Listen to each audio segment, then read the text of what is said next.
Hello, and welcome to the next X-Men panel discussion and review. Today it is X-Men First Class from 2011. Um, as we are moving through the series, we're getting about halfway, I'd say. Well, almost halfway there, yeah. Almost halfway, yeah. But I am joined by Callum, All right. obviously, and there's a slight chance that we may have more than just two of us next week, but we'll see. We'll see how it goes. But it'll be just us for this one. Patreon.com/Genesis of Androzani if you'd like to contribute to the channel. We have early access, exclusive access, and requesting videos for us to do there.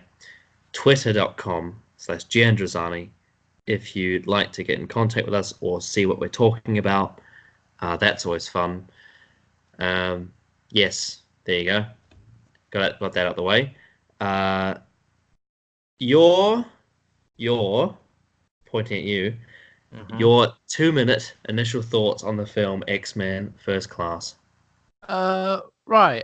X-Men First Class is what I was expecting plot-wise. I knew going into this that this was a prequel film to the original X-Men film, which involved a lot of Professor X and Magneto, learning more of their backstory and how they came to be as characters going into the original trilogy. And going into it, I didn't have that high expectations, but I will say that this film is, I would say, one of the more entertaining films so far in the X-Men series, and that's mainly to do with a lot of the main cast. Plot-wise, it's not too out there, but I will say that I think the actors in this film are bloody great, and they really hold up this film for me. It's James McCoy, or whatever his surname is.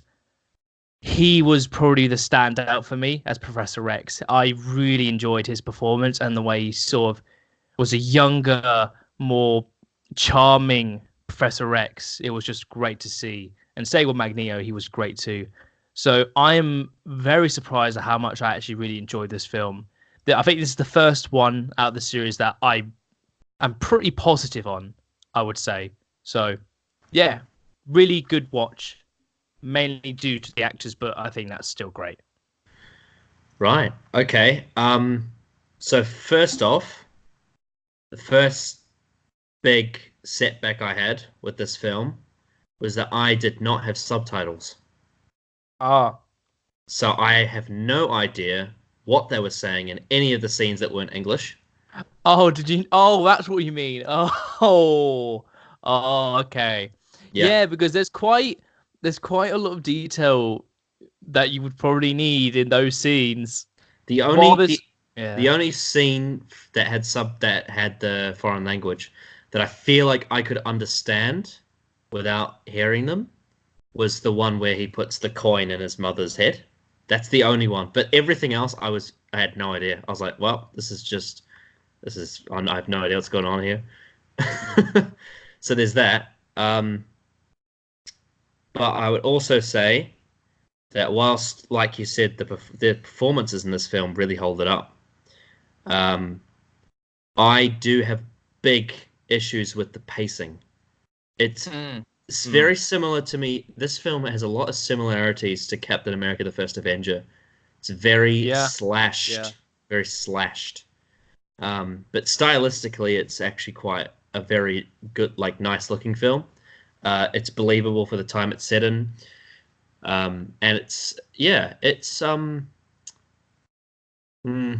as a whole package doesn't quite fit together the way I'd like it to. But there's certainly individual moments that I really like, and performances. And it definitely feels like after the last two, they kind of got their shit together. Yeah. But I was going into this thinking this was going to be like similar to Origins Wolverine, but it wasn't. It was actually I would say it's far better than Origins, I would say. Yeah, it was actually not. It actually wasn't bad. No, I don't think this is a bad film. I think this is a very entertaining film with a few issues and quite a few continuity issues as well, which Mm. we'll get into. But as a film, just watching it and just taking it all in, it's very entertaining. Yeah, I Well, I will think give it it's that. I think it definitely, if it wouldn't feel so awkward if the main X-Men films were leagues better than this one, then this one wouldn't feel so awkward because it makes sense as like a prequel. But because this is a relatively well executed prequel, it's odd. It's very odd. Um, because yeah, it's I don't know. Prequels tend to have ceilings, Yeah, but then again, it's like sometimes they achieve certain things within their ceilings. Like probably the most ultimate example I can think of is Rogue One, because Rogue yeah, One, a Star Wars story, has a very very thick ceiling, and it's has fuck all significance at all. But within within its sort of containment, it's actually quite good. yeah. Um, I would say so. Yeah, so sometimes something that's limited can actually still achieve what it sets out to do. yeah, And I'd say to a certain extent, this film does do that in some areas, which yeah. I was surprised that happened because I thought it was going to be dog shit. Yeah, I think what this film does really well is that the parts that absolutely need to be nailed are, for me, it's the main characters, and I think for the most part, they did them really well, I would say. I Mm, think Professor Rex and Magneto, especially, are my favorite characters in this film, and that is to do with what they do and the performances as well. I think the mm, two actors are bloody great. I think they're mm. brilliant, and they Yeah, work so well yeah, together and just on-screen presences as well. yeah. Well, we'll start with the characters. We'll go to Charles Xavier, aka Professor X. So we'll start with him because Hmm. he's the main Yeah, character. he is my favorite character in this film.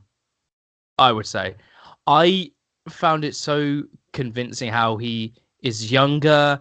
He's more of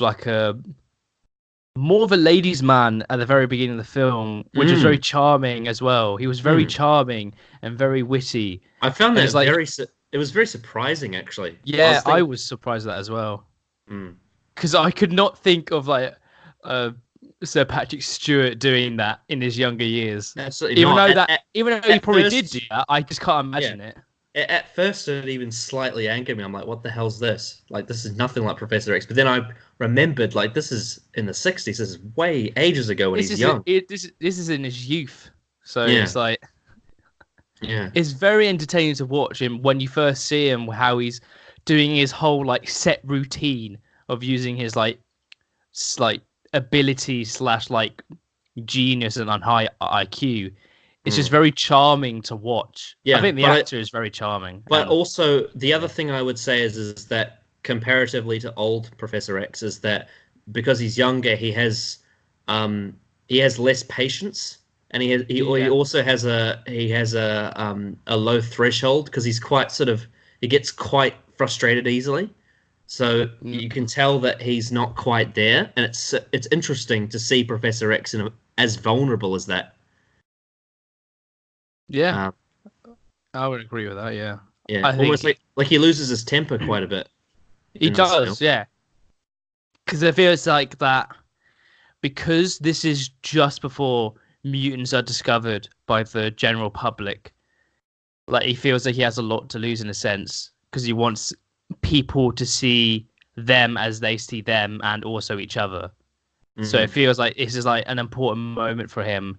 And by the end of the film, it's like it's sad to see because we know how much he Yeah, cares about every mutant and also every human as well. yeah. I actually know whilst you're on that topic, before I forget, I think this out of the 5 films we've reviewed so far, this is the first time I feel like I can confidently say they actually executed the political undertones of this to its full extent. Because in Mm, all the other films, it's a thing that's in there, but they don't use it to its full yeah, potential. It's such an interesting part of the X-Men is the way they fit into the world and what happens around them. And the way yeah, it's done in this film actually makes it more part of the story than the others, and it's done in a way that I really appreciate. And the Yeah, I'm the characters same. react to it. The characters actually react to it as well as if it's a big event, because it is. Yeah, because it's meant to be a big event, and they treat it as if it's such a massive thing, Mm. and it's so interesting to watch and see how you see every character's different perspective on it. Yeah. Especially, obviously, the main thing, which is Professor Rex and Magneto, their different perspective on it because of their, I get in a sense, their like backstory, Yeah. basically. And it's so interesting and fun to watch them clash, but also bond at the same time. Mm. It's like incredibly entertaining. And I think the two actors have amazing chemistry together, I would say. Yeah. You know what this feels like? It feels like if First Avenger came out after Civil War as a prequel, and Yeah. it's like showing you, imagine like it's like showing you Captain America and Bucky before the Winter Soldier, like in the past. Mm. It's odd, but that's kind of how I feel about it. It's like Yeah. it's a prequel to the events that we know. Yeah.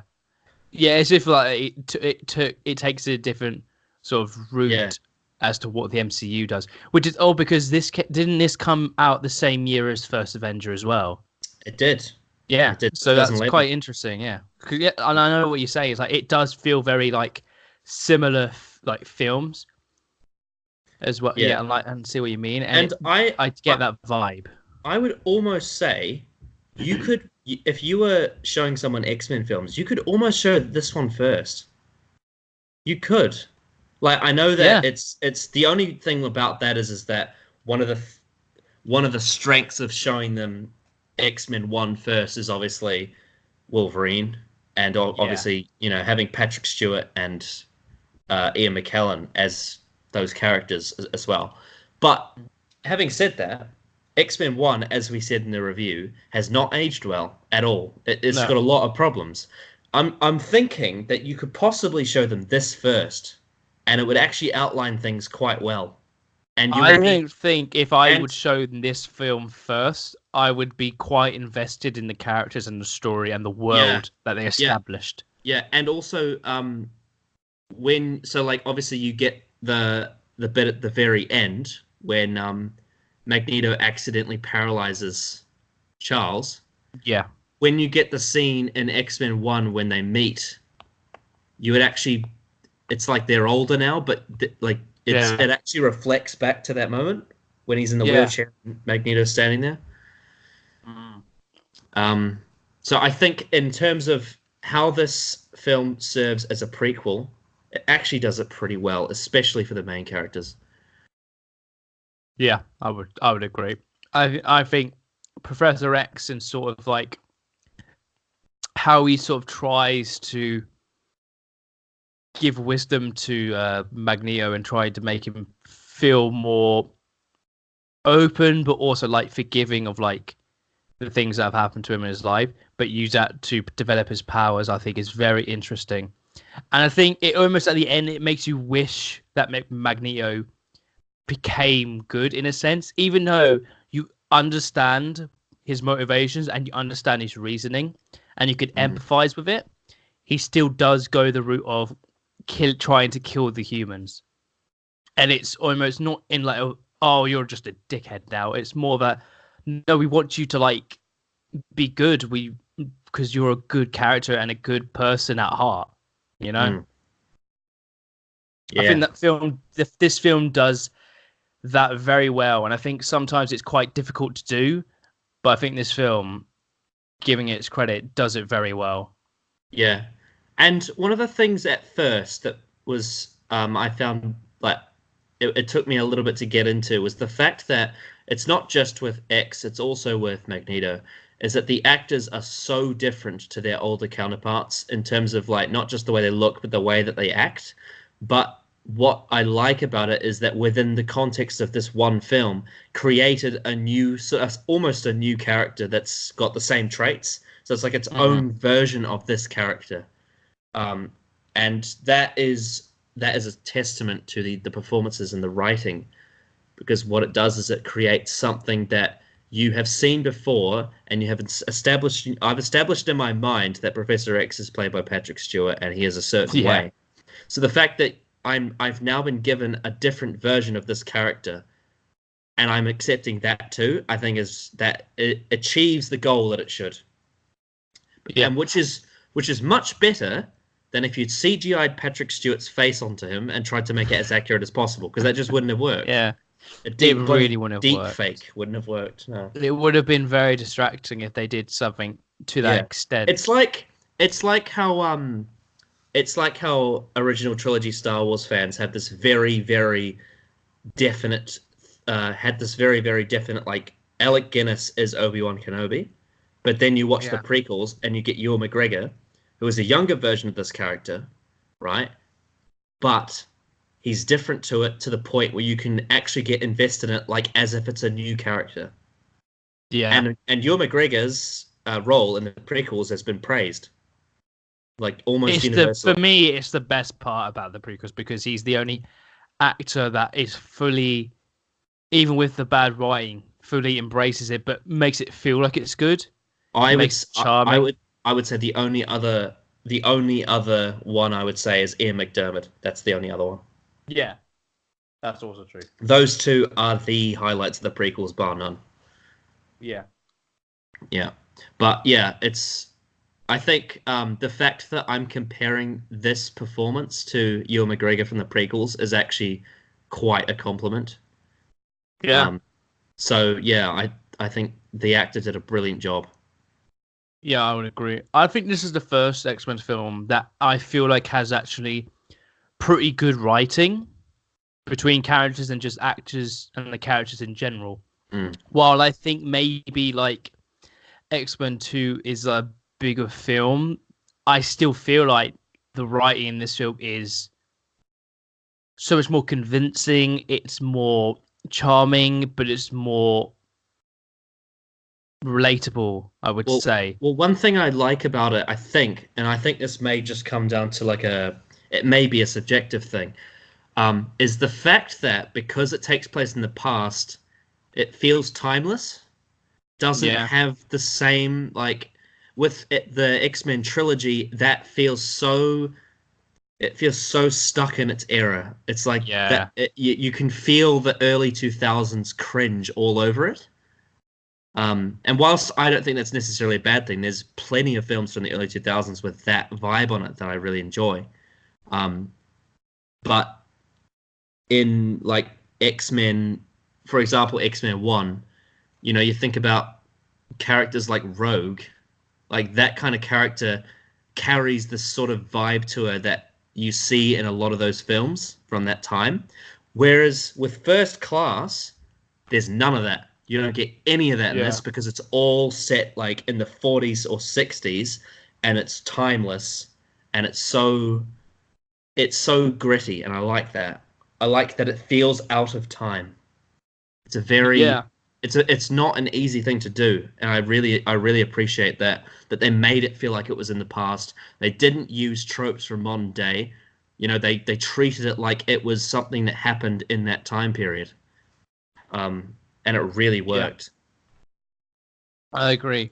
I think the best part about this film, one of the best parts about it, that it does feel timeless, that you can Mm, slot in and make it doesn't feel like it's stuck either within when it's made or the time the film is set in. I think this film does that very well. So mm, big props to the film to make it feel so fluid in its like vibe. I would say that doesn't feel like you're stuck in a certain point. mm. Yeah, and I also am just again, it's another subjective thing, but in my opinion, the sort of not the fashion, the vibe, and the sort of historical impact of that era has aged better and has become more like has almost become more vintage to at Yeah. least at least my taste than the 2000s has. Like the 2000s for me is very nostalgic, but I do think that a lot of the a lot of the cliches of the time period haven't aged well. Whereas I would say the opposite for the 40 with the 40s, like it's the war. Like it's very like ingrained into our head that this is quite a serious like time. You got the scenes in the concentration camps, and it's very real. It's very, something that everyone sort of has in their mind. Then with the 60s, I just overall have always loved the vibe of the 60s with like the um like the LPs and the smoking and the suits and just the way the sort of analog technology. It's very classic in a good way. Um Yeah, I get what you mean, and I do agree that I think those vibes are very good. And I think the sort of feeling and vibe of this film it does benefit it as well. It's mm, more like it just feels very easy to get into. I feel like what this film does very well doesn't mm, make it feel like you have to get a sort of feel around of what this vibe is, what the sort of like structure it's going for. I think this film does that very well. mm, yeah. Um but yes, going back to Professor X, yeah. He was excellent. Probably the best part. I would say so. For me, it was the best part of the film because I mean the actor does such a great job. Like we said and mentioned, how he feels like in basically every sense a younger version of Professor X, not just Yeah. in terms of appearance, but he feels like him. But it makes so much sense to how he acts because of how much youth he has within him. And like you said, he hasn't got as much patience as he does in the original X-Men trilogy. I think the actor does a commendable job at Mm. being a great sort of like second coming of like Patrick Stewart being this character. I think it's another great casting for a character.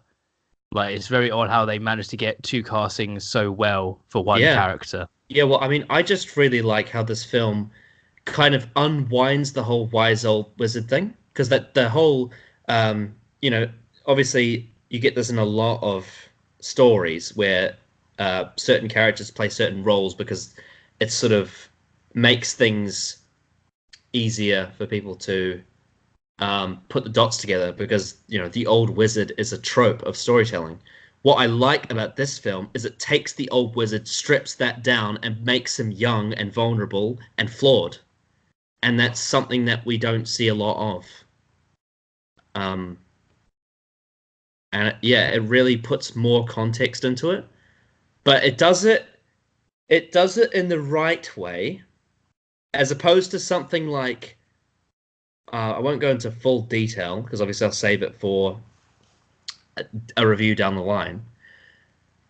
As opposed to something like Anakin Skywalker in the prequels, where it definitely takes away the Darth Vader element of his character, aside from obviously some outbursts, but doesn't like what it takes it down to doesn't feel right for what you would think the character would be. Whereas with Professor X in this film, it does feel right. Does feel like Yeah, this is what Professor X would be like if he wasn't wise, if he wasn't old, if he wasn't a paraplegic, if he didn't have all his experience, if he was going into this new with low technology, with low knowledge, testing the waters, and also being young and making mistakes. I think that was nailed. Like, and that's probably why we yeah, think it's so good. yeah. And also the acting of the actor is fantastic. He pulls it off Mm, so well. It's yeah. like again, great casting. Mm, yes. Very good. Um, shall we move on to Magneto? Yeah. Right. So, and I would say another great casting choice, even though Michael Fassbender looks and sounds absolutely nothing like Ian McKellen. Once again, it creates a different version of Magneto, and it makes it its own. I would say, even though I think Ian McKellen is great as Magneto, like he is absolutely fantastic. But what I like about this sort of take on it is that he's way more sympathetic. Mm, You understand more what he's gone through. You understand more why the way like how he is. You understand his like motivation. You understand the way he acts, what he's actually doing, what his goals are. And I think the actor pulls it off fantastically well, where he's a lot more menacing, but it's way more sympathetic. And it's like Yes. like I mentioned before, by the end when he does go off and then will become the Ian McKellen Magneto, Mm. it's like it's bittersweet in a sense because you want him by the end because you've learned so much about him and how he's bonded with Professor X. It's bittersweet because you want him to become a good hero in a sense because we know at heart he can be a good person because what he does in this film is make the mutant Mystique, especially, even though they are different, that's not bad. That's not a bad thing at all. They should embrace it. So he's like he gives off a good message. It's just the way he acts towards others, like humans, is what makes him more of a bad person or villain, but not necessarily a bad person. You Yeah. know? Well, I mean, the scene at the end of the film where he's willing to throw those nukes back at the ships, Yeah, and Professor X has to stop him, is really outlines the difference between them. yeah, Um, and um, my favorite scene in this film is when he moves the satellite. yeah. It's a beautiful scene. That is probably my favorite scene in the film because I think that's the best bit of acting in this film. It is so incredible Yeah. between the two. They are so good in that scene. And you know what it reminds me of? I know it's highly likely that it may be a direct, copy paste, but whatever. Um, that whole thing reminded it took me right back to Empire Strikes Back when Yoda's trying to teach Luke how to force pull the ship out of the water. And Mm, then obviously that literal thing happens later in the film. Um, but that just works so well for Magneto. The fact that he has to think of his dead mother to use his embrace his powers. emotion. Yeah, Yeah. embrace his emotion. And also, it's not just like the force pull out of the water. It's also also very similar to Prisoner of Azkaban when Harry has to cast his Patronus. He has to think of his mother Yeah, as well. Um, two very important parts of both those series.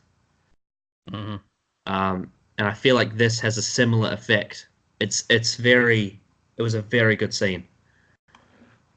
Um, and the fact that Magneto's power is is created from, like, well, not created, but it's fully realized because Professor X, well, Charles wants him to have this power, but then that power is what actually paralyzes Professor X is quite heartbreaking, really. mm, It's almost like the opposite of karma, like anti-karma, where it's like the more good you do, the worse it ends up for you. That's kind of yeah, with Professor X how it is. Like he does so many things that benefit so many people, but it only damages him. yeah, It's yeah. quite I think sad, really. it is very. I would say so. Yeah, and like I said, it's bittersweet at the end. Yeah, and It's just it's like and like Uncle Ben said in Spider-Man, with great power comes great responsibility. I think Charles just doesn't quite realize that giving letting these people have this power can cause a lot of damage. And it's just because yeah, he's so passionate about mutants living with their powers. yeah. Like you were saying, it's like it. He wants them to be the better men, like he says.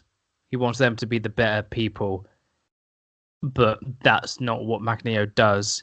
He does what they were going to do to them because he feels like they are better than them in terms of evolution, that they are the next step. Mm. So, and Oh, yeah, again, going back to like what both of their like viewpoints on it are, it's just like, I think it's great. I think. and two other scenes that I love with Magneto off the top of my head. One of them is the scene in the bar where he stabs the guy's hand, Hmm. stops the gun, and then like shoots both of them. Like that was fucking great. And then the other one is the very end with the red suit. I love Hmm. that red Magneto suit. It looks awesome. Yeah. That's also one other thing that I think probably a lot of fans, comic book fans, loved about this film is the fact that they actually made all the suits comic accurate. Yeah. Like you got the yellow suit, and there's an excuse to do it because it's the old times. Hmm. And I really like the aesthetic. I think this aesthetic works better for X-Men than like the full black, just like, we are a serious team. Yeah, I would say so. Mm. I really do like the beach scene when like Neo and Professor X have their final like conversation with each other within the film. And I love how Magneto blames it on the woman, Mm. but Professor X says no, it was your fault. But not in a way it was like, no, this is all your fault. It's more like, no, you need to accept that you are the cause of this. Mm. I really love that scene. And while the time frame of this film, it does break a bit of continuity from Last Stand specifically. If we go back to the beginning of that film, where Professor X and Magneto are talking to Jean, but Patrick Stewart is bald and can walk, but here it's within like a few days, and now he can't walk anymore, but he has a full head of hair.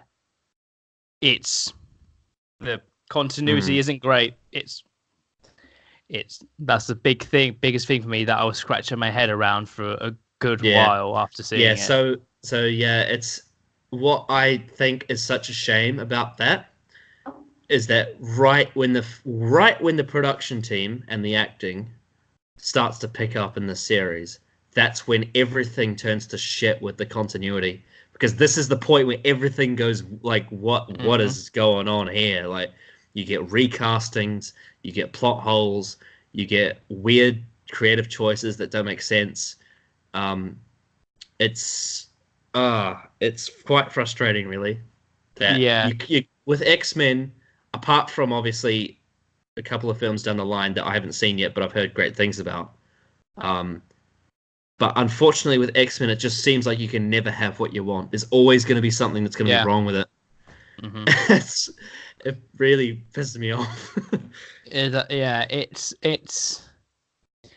so annoying because I feel like that's such a big important moment in the film, him becoming handicapped, but it breaks the continuity of Last Stand. And I know Last Stand is a really bad film, but the moments with Professor X and Magneto throughout the whole series so far are probably one of the better parts of this franchise. And it's like Mm. it's so odd to like sort of just break it like Is that in he? just a Yeah. simple way. Is he standing up at the end of Origins? Yes, he is. Yeah. See that? He is walking. Yeah. So it Like, doesn't make any sense. yeah, I didn't even think of that. Yeah, like he is bald and he's walking, but he is handicapped and a full head of hair in this one. Yeah. So, and I do understand there is like in 2 films' time we'll get to Days of Future Past, which is a time travel film. Mm-hmm. So it's in a sense I was expecting continuity breakage, Mm. but I didn't think they would do it in just a simple prequel film to that extent because it's a pretty big one, I would say, for such a small moment that happens. Yeah, and this kind of continuity break was the kind of thing that I was expecting from Origins, not this one. Um, but yeah, there you go. Yeah, I really don't know what else to say about it. It's just a big problem. yeah, it is. But obviously, Because like that but scene is the whole reason why Last Stand happens. Because they go, it does set everything in motion, and it's so weird. Those 2 moments are broken by a simple moment like that in this film. yeah, but like you said, Days of Future Past is a time travel film, so they could fix it. They could go do something ridiculous and just tie it all up and make it make sense somehow. And Or it could get worse. yeah, that's the thing though. Like, and I've heard that Days of Future Past is quite divisive, so it could go one way or the other, really. Yeah, really good. Yeah. But fingers crossed that it's like, Back to the Future or Endgame where it's actually good Yeah. and not like it's a bad example. Uh can't think of a bad example. Hmm. No. No, definitely are, but I can't think of one on the top of my head. Yeah. Just say Hellbent. That makes things easy. There you go. Yeah. But yes, Magneto was excellent. He Uh, was. The actor is great, and I think it's the oh, first time and I've seen him, the actor, both Professor X and Magneto's actors. I don't think I've ever watched a full film with them in it. So this is nice to watch those two, which I know are like highly regarded actors, mm, and now I finally get it because they are bloody great. yeah. Well, I'll just open up their pages just to see like what other films they're in because it might be good to see if they're in anything that I can recognize. Um, but in terms of James McAvoy, I don't know how to say the I think name. it's James McAvoy or whatever. Um, um, he plays Mr. Tumnus in The Lion, the Witch, and the Wardrobe. Mm. Wow, I didn't know that. Um, he's in a film called Atonement, which I think has Keira Knightley in it. Um, he's in Romeo and Juliet. He plays Romeo. Wow, that's Oh weird. wow.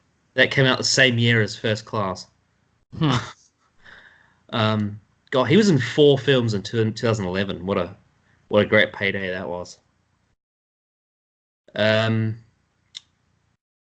he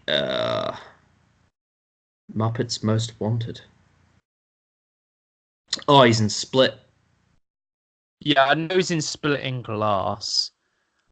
Um, I think there are other films he's in that I yeah. haven't seen. Oh, he's going to be in It Chapter 2.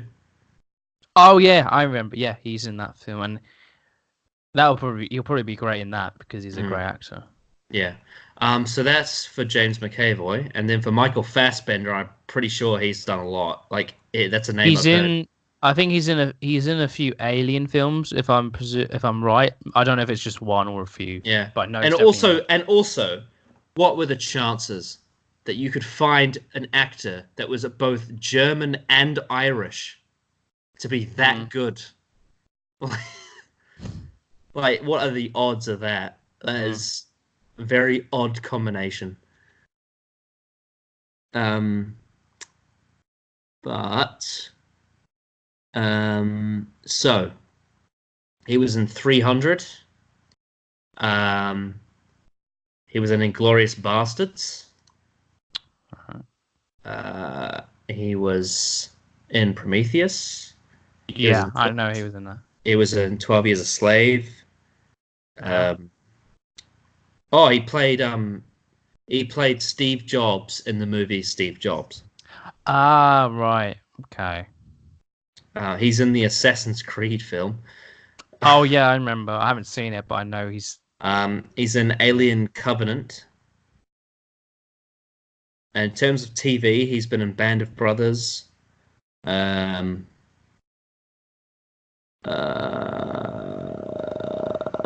and a bunch of stuff I don't recognize. Oh, Trial and Retribution, I've heard that before.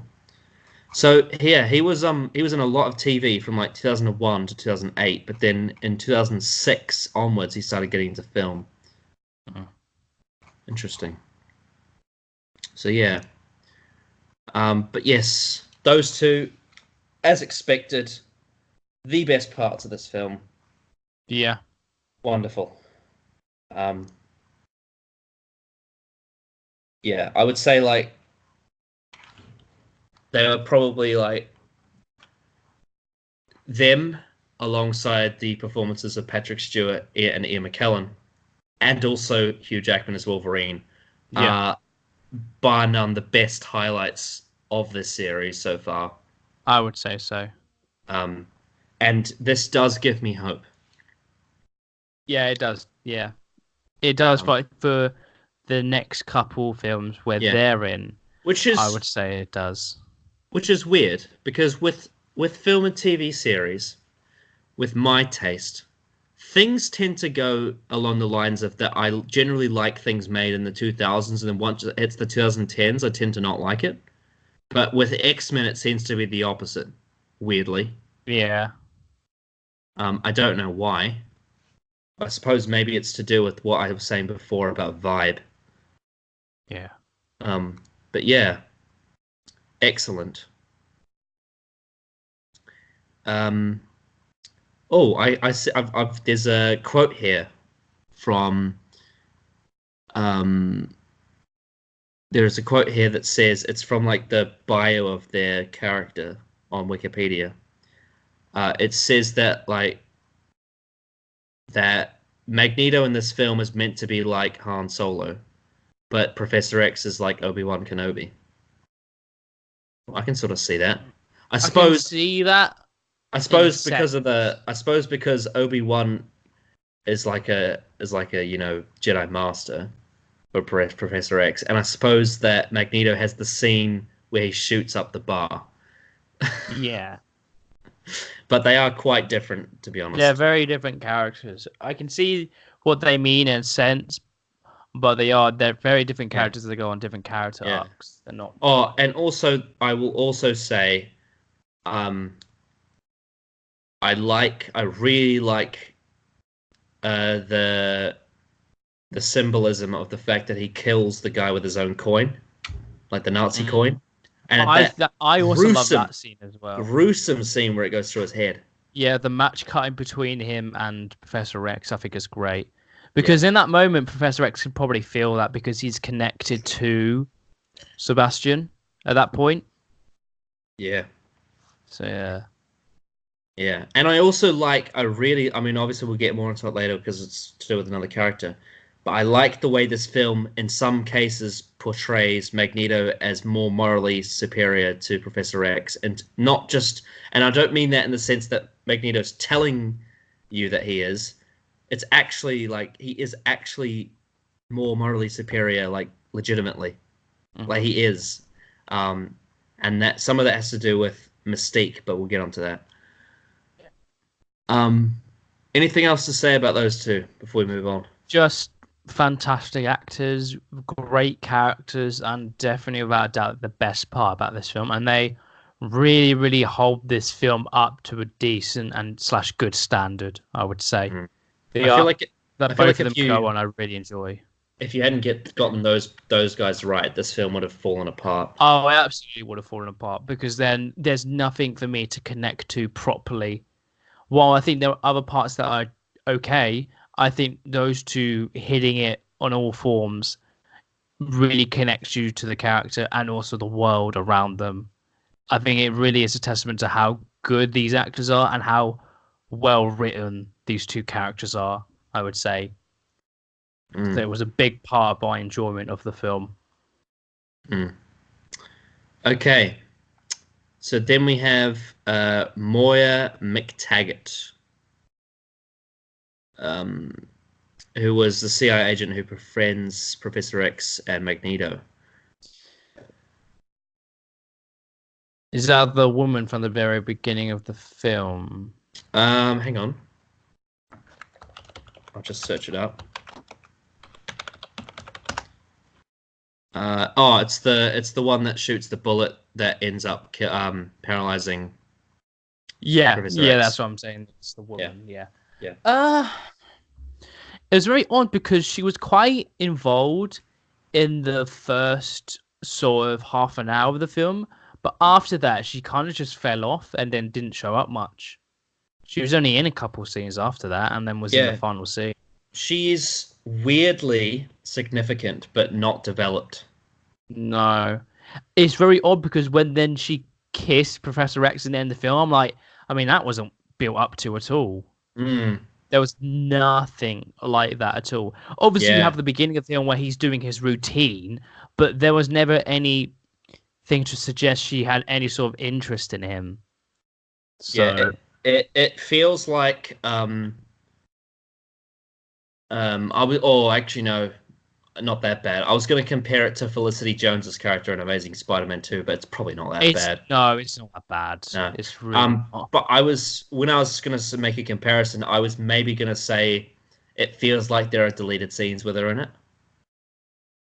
Like it feels like Yeah, some of her scenes may have been cut out.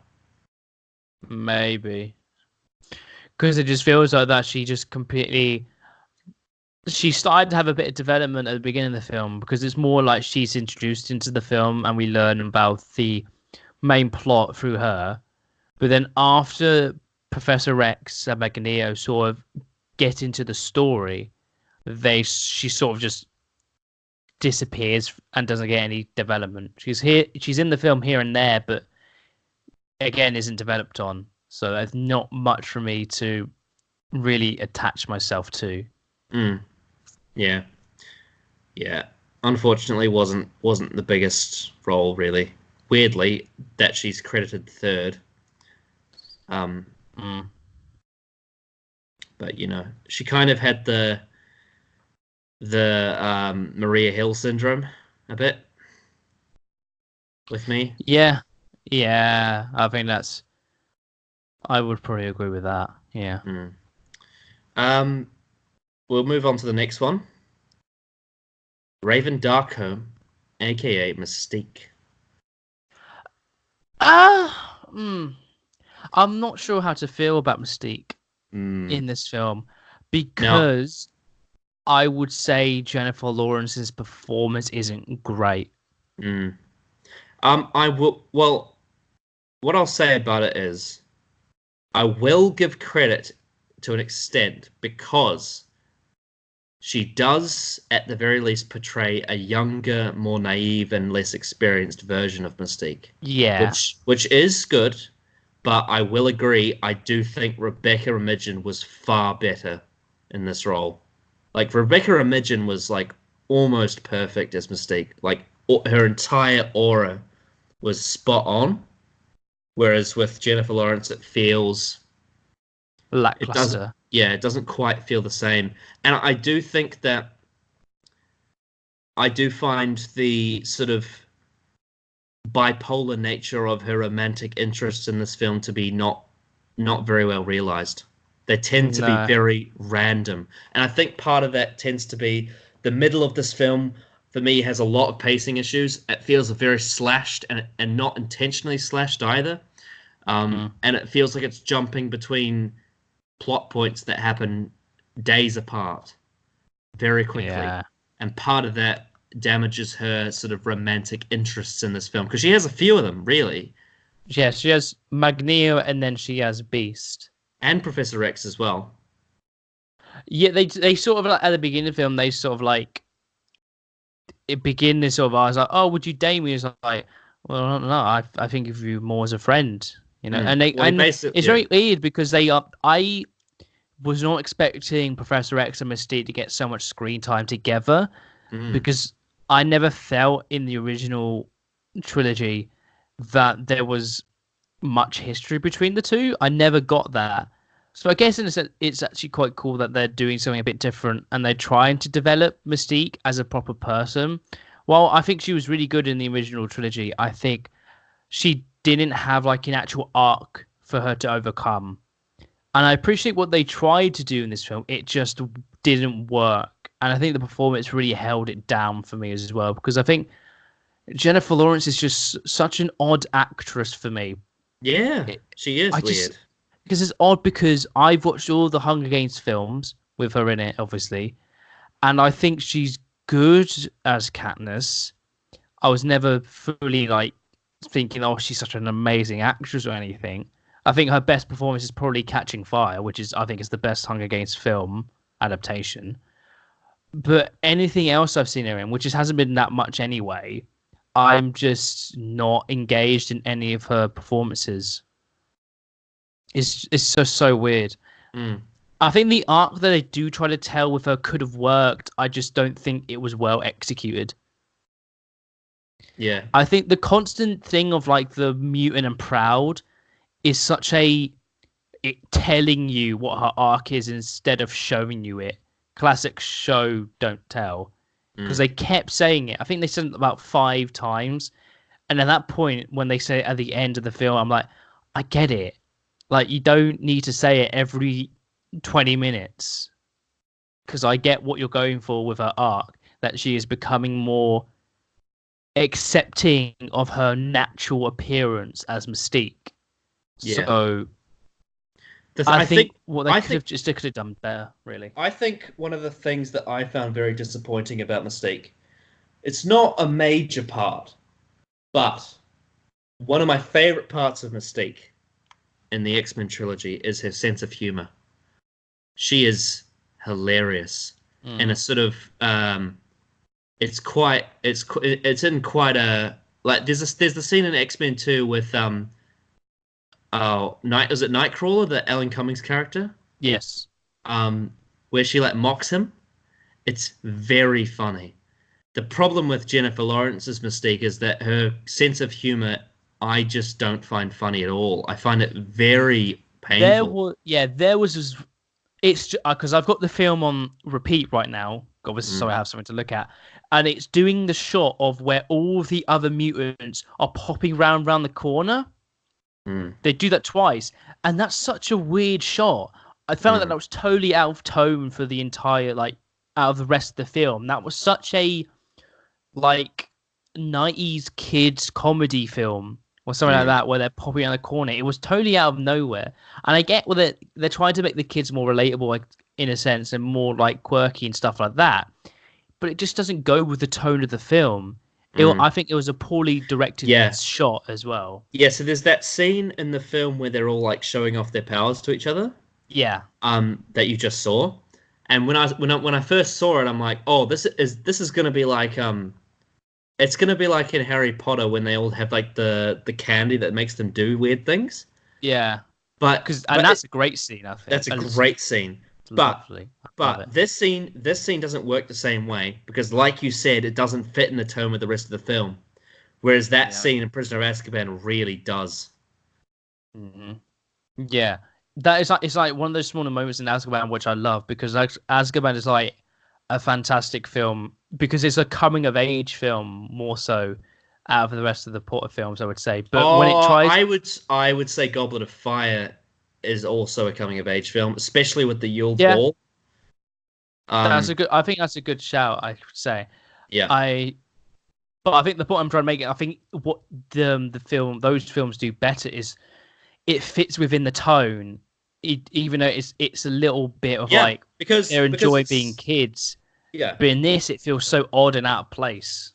yeah. Well, what? Yeah, I mean, the thing is, like, yeah, it's a bunch of teenagers pissing around, but but the Harry Potter scene still has so much fantasy to it because it's these Mm. weird things we've never seen, but they're so like the actual. I think one of the main reasons we like that scene is because there's an element of surprise to it with like what's going to happen when you eat this, and it's Mm. like quite funny because it's it's sort of abstract in that way where it's like it's weird to see Neville Longbottom like growl like a lion or whatever it is. Oh no, it's like an elephant. Sorry, Ron's the lion. Yeah, yeah. That's the same thing. It's like it's odd to see Yeah, like Ron as a character do something like that. It's yeah, just like a very fun, quirky scene, but it fits in tone with the story, yeah, film, and characters. yeah. And what I love as well about that scene is that when it's done, like you get the window shot of like Hmm. Harry's ears exploding with the train steam, and then they have like a pillow fight, but then it pans out and the Dementors are there, and it's like Yeah, reminding you like yes they're having that's what's up. fun, Yeah, but exactly. It's you're like, still you're still fucking it's yeah, still like lockdown. yeah. But that's what Alfonso Cuarón does so well is when he transitions scenes. It's Mm, such a great way of storytelling. Azkaban is it's my favorite Potter film, not because of the story. I think is a great concept. The direction is great, but also the storytelling within the right and the direction is incredible. mm, It's fantastic because it's a constant motion of blending the story within the filmmaking. yeah, So it's a tone that is consistent throughout the entire film, blends together so well. And that's an example of it doing it almost perfectly, I would say. But here, it feels so out of place. yeah, It's like you going from this super serious film where they're trying to track down these other mutants who are about to do something diabolical. But then you go into a scene where they're like, oh, we're quirky kids with mutant powers trying to learn what each other does and stuff and getting to know each other better. mm, And now we're wrecking this government facility and then it goes into another scene where it's super serious. Yeah, It doesn't and blend well together. yeah, and I mean, maybe just Americans don't know what they're doing, but whatever. Because yeah, as we've said, transitions within cinematography are one of the things that can turn a good film into a great film. Yeah, Um, I doubt. and I'm sure we'll probably have this conversation again at some point. Whilst I do have flaws with Azkaban, the one thing that I will give full marks to is the direction and cinematography. It is one of the best looking films I've ever seen in my life. It's amazing. And I wish that more films would be like Azkaban with its cinematography. Yeah, yeah. Because if it was, yeah, everything would be perfect. yeah. Because every detail is so important. I would say it's like the direction is like you can have great direction, but it not be good storytelling direction. But Mm. that's what Azkaban does so well. Is with its direction, it tells a story. The constant shots of going through mirrors or glass is brilliant, I would say. Yeah. So like that's an example of great direction mixed in with storytelling. And I agree. I wish more films did that because that separates fun, entertaining films with compelling masterpieces of storytelling with great direction, great actors, and great concepts as well, all blended into one masterpiece of a film, which is an example of great filmmaking. Yeah, and I think it was also the stars aligned as well, because out of all the books that Quaron could have adapted, that's the one that fits him like a T. Yeah, It's so it's so accurate to his yeah. style. Like it's the most standalone film I would say out of all the Potter Well, films yeah, it's the because one it's that the has only one that does not have Voldemort in it. It's the only one that exactly. doesn't. Yeah, So it fits within that. It makes it so unique to the rest of the series. yeah. Well, it's one of the only ones that you can watch by itself and get everything out of it that you Yeah. could. Yeah. As opposed to others, which I think are much stronger in the context of a series. Yeah. Like, for example, the two that surround it for me, Chamber of Secrets and Goblet of Fire, are both very significant to the series as a whole. Yeah. Um, but watching them by themselves might be alienating because they are so series heavy. Like Goblet of Fire, for example, it relies on your investment Oh and yeah. your Chamber of Secrets being the film that did the most deep adaptation. Um, if you're not into that, if you just want to watch a film, you might not like it because it's Mhm. so engrossed in its book material. So a film like Azkaban being so standalone has Mhm. that strength to it, Yeah. which is part of the reason why I feel like it's the most popular one because it has that standalone quality. Yeah. It's like when I've rewatched all the Potter films within a week, the one that stood out to me the most was Azkaban because it's just as a fan of filmmaking, it is the one that stands out the most. It's the most unique. It's the most standalone, but it embraces that with its, I would say, fantastic concepts. And I would say the performances are all great when all the actors, especially the younger actors, are coming into their own. With the actors who are way more established within their own careers, enhancing the story. Yeah. And then you just got the direction, which is fantastic. And also the fact that the shift in tone of director actually challenged John Williams to go out of his comfort zone and make something that he Yeah. wouldn't usually do. It's the Which most non John Williams score I've heard, but it's still fantastic.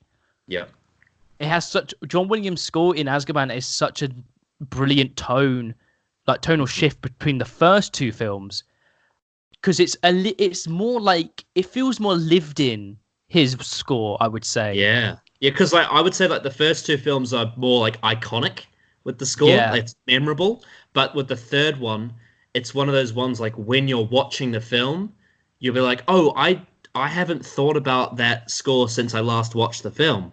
But when you watch it, it's like, oh my god, what is Yeah. that? And people tend to think, oh, this is the one where John Williams left. No, he didn't. No. Like one of the most underrated Harry Potter tracks for me is Peter Pettigrew's theme. Whenever he's mentioned, it's like, duh, duh, duh, duh, duh, duh, duh. Yeah. It's quite frightening. Yeah. Like John Williams in that film really went out of his comfort zone, Yeah. but owned it. I would say he completely Yeah. smashed it. Yeah. Anyway, we've gotten way off topic. Yeah. But I couldn't help myself because talking about Harry Potter is very exciting. Yeah. It's I brilliant. literally could talk about Azkaban all day. I just love it, and just talk about Harry Potter all day because I think it's. Oh yeah. I think nowadays when you're talking about franchises and interconnected like movie universes or even TV universes, it feels like the first real big franchise was like Harry Potter in terms of the modern era, I would say, because it's the first string of films apart from you could probably say Star Wars. Multiple films with a progressing storyline throughout all of them that are successful, and I feel like Harry Potter is such a film that is forgotten among all these other films. Well, it's the only film series that I know of that I can say that there were 8 films in a row that I liked. Yeah, that is a very hard thing to do. I would say it's the most consistent franchise of quality I've seen. Because even with films that aren't as good as others, it's still within a good minimal amount of quality that you can still enjoy it. I mean, Order of the Phoenix is my least favorite. It's still brilliant. It's still. I really like Order of the Phoenix, and even though it's not my favorite, it still got a nice feel to it that I like. Oh, it still has brilliant characters. It has an excellent final act. It has some of the most heartfelt moments, like with all the stuff with Sirius Black. It has a great political undertone, and it's actually the film that I would say it's the only example where the actual film is better than the book, and it looks gorgeous and it's iconic, like just like it again. It's my least favorite Harry Potter film from the main eight, but I still love it, and that is a testament to the series and how brilliant it was. And how amazing it was to grow up with those films. Because when the first one came out, I was like in kindergarten, and when the last one came out, I was in college. And I really feel like that was such a unique experience because each film that came out was catered to a different, like you being at a different age. So people now, as like growing up now, watching them all in one, it doesn't quite work the same way. Yeah. I think that franchise does such a good job at like it almost caters to a certain age group because it's a film that, like Education itself, it gets more mature as it goes on. Yeah, which makes sense because it's a film about school. It's very clever with that. Yeah. And I feel like with other franchises like X-Men, for example, it's so odd because it's so differential in its quality. You get one like X-Men Origins Wolverine, which is a quite terrible film with a lot of problems, with decent moments, but an overall bad experience. And then you get a film like this right after, while with great moments, with great acting, but little bits that hold it down to not be truly great. And that's the thing with these kind of like modern franchises, where the quality can be just so up and down and be so jarring. Even the MCU's like that. Yeah. Even though MCU does it, I think, connecting all the films very well, there are still films, I would say, especially in like phase 3, even though I think it's the best phase because the bigger films and the better films are like the best of the MCU. The thing about phase 3 is it has 3 Russo films in it. Yeah. You take those away, it's a very average. It's a very average with a few great like hits in it. Because I feel like like we mentioned when we did those films, a lot of the solo films suffer a bit. Doctor Strange, Captain Marvel, Ant-Man and the Wasp specifically. Yeah. Those films suffer because they feel so inconsequential to the rest of the series. Unlike with stuff like Iron Man and First Avenger, they're directly connected into the bigger films like the Avengers in Phase 1.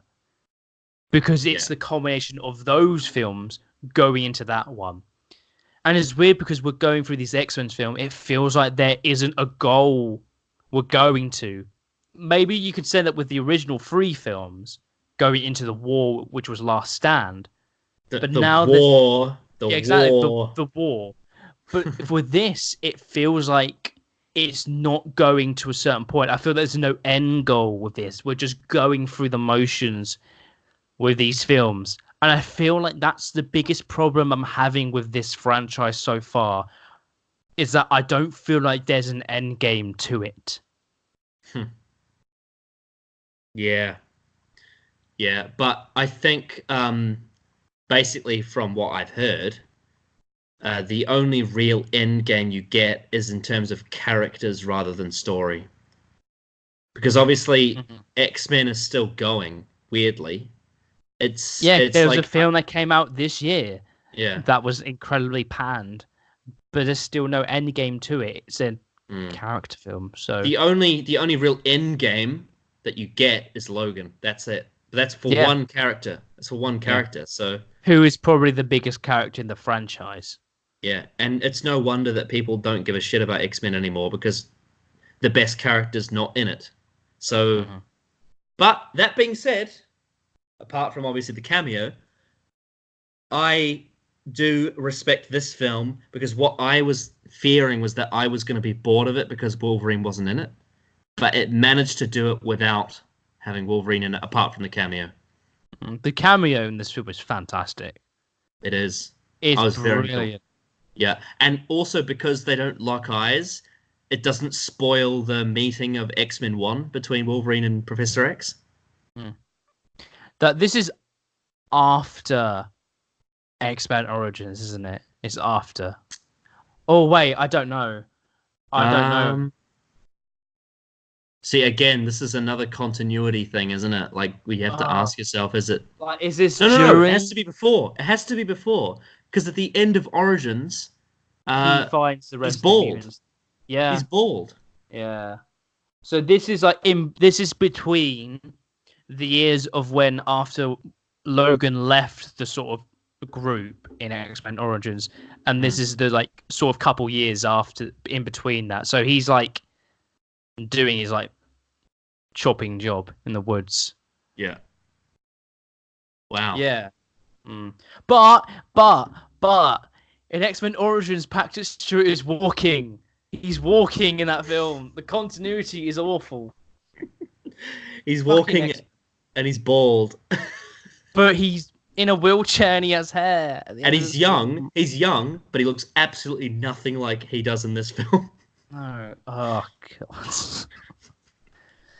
It's like we're praising this film within the film itself, but as a franchise as a whole, it's a mess within 2 films. Yeah. Like with the original 3, they were subpar and okay at best, but it's still a mess. But now it's getting into like, wait, what? No, that doesn't make any sense. But wait, he was doing this and he had hair here, but he doesn't there.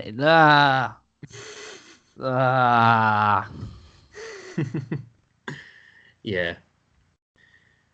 But that being said, I don't know how long we've just rambled for, probably like 20 minutes. Mystique, we were on Mystique. Yeah. It was the scene where she was joking around. Yeah, just to put it simply, I am disappointed by her performance. It's not like with the main 2 where it's like creates a new version that I enjoy. This is a step down from Remedian. Definitely a step down. Yeah. And also, like, when does her hair turn red? Wait, is it only? It's when she turns back, because her natural hair is when she's in her natural appearance as Mystique. Right. She just puts on the blonde hair because she wants to look normal. Right. So when she's like that in X-Men 2 and 3, or 1 even, I can't remember. She has black hair. Is that dyed or I don't know, or is it a different person? I guess like if she didn't have mutant powers, her natural hair would be black. But I remember in X-Men 2, she has blonde hair in the bar scene because Right. that's what she turns into, which is in, I guess, in we just talked about continuity, but that's in continuity. What she's changing into here is that Mm. her facial features, but as a human form with blonde hair. Mm. So it's odd. It was quite a weird scene when she was in Magneto's bed, because then he's like, "Oh, maybe." Yeah. Oh, I didn't like that because it just sort of came out of nowhere that they just started making out, and I was just like, no, I get what Magneto was doing, but I never even thought that's weird because now there's romantic subtext within the original trilogy between the two, Yeah. and It's now a bit. I don't like that. And also the weird. It was really weird when like I know it's like obviously it's Mystique, so it's something that she would do, but I was a little bit weirded out when she was like there, and then he's like, "Oh, maybe in a few years," and then she like turns herself to be a bit older. I was like, "What the hell?" Mm. And also, and it's not necessarily I'm saying that that makes her a bad character. I'm just saying that the fact that that scene, which is very reminiscent of something that like Mystique that from the trilogy would do, comes right after when she has an emotional moment with Beast, is Mm. very weird. Like it's literally one scene apart. Yeah, And there's no transition. because up until that point they had been building up. I'd say building up. I don't think it was too bad, but they've been building up this sort of like because they're both characters slash mutants with appearances that are not human, so they have that sort of relatability to each other as why they are connected to each other. But then when you have Beast Hank say like now you're beautiful when you're not in your natural form, Yeah, which is kind of a very dick thing to say because how do you think that's going to make her feel?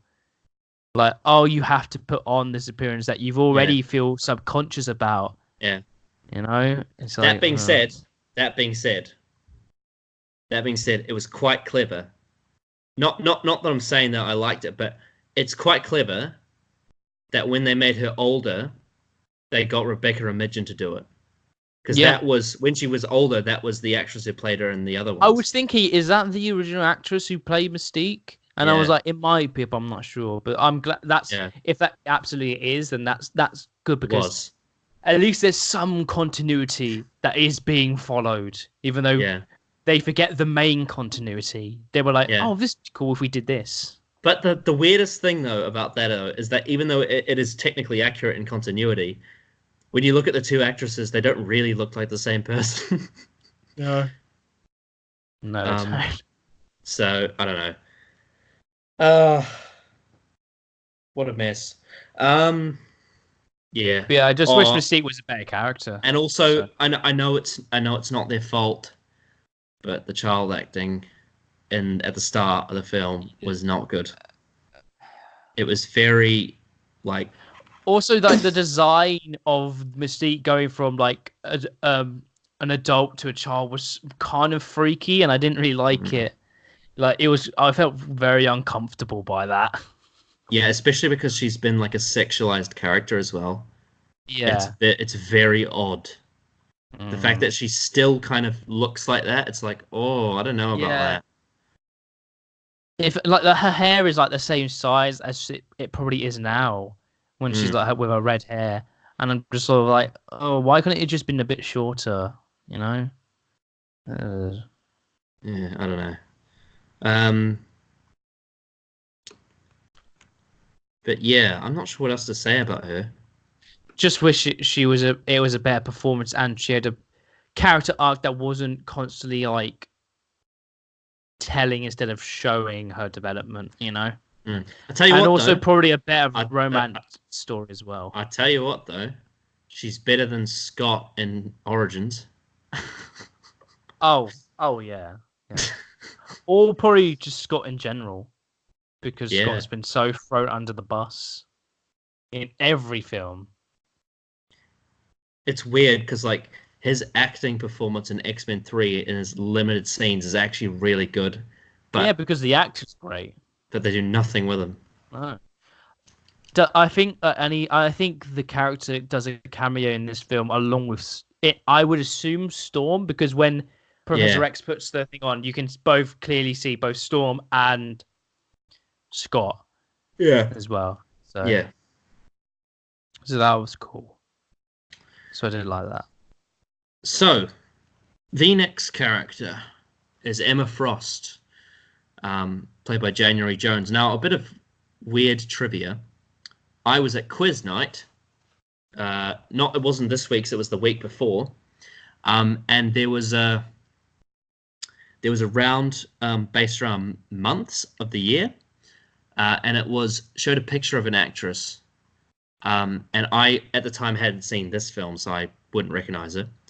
But the person at our table looked at her and said, "That isn't that Jennifer Lawrence, like the woman who plays Mystique?" I'm like, "Are you sure it's not Rebecca Romijn? It doesn't look like Jennifer Lawrence." And she's like, "No, it's not Romijn. It's Jennifer Lawrence." And then at the very last minute, we realized that the round was about months of the year, and she said, "Oh, it's January Jones," because that's the actress who plays Emma Frost.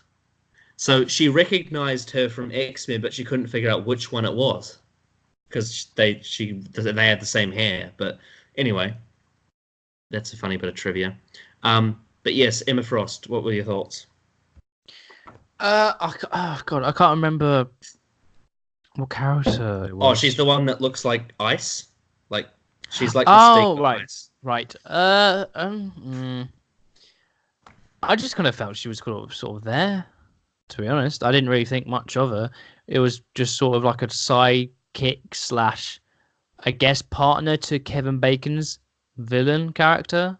Yeah, I didn't really think much of her.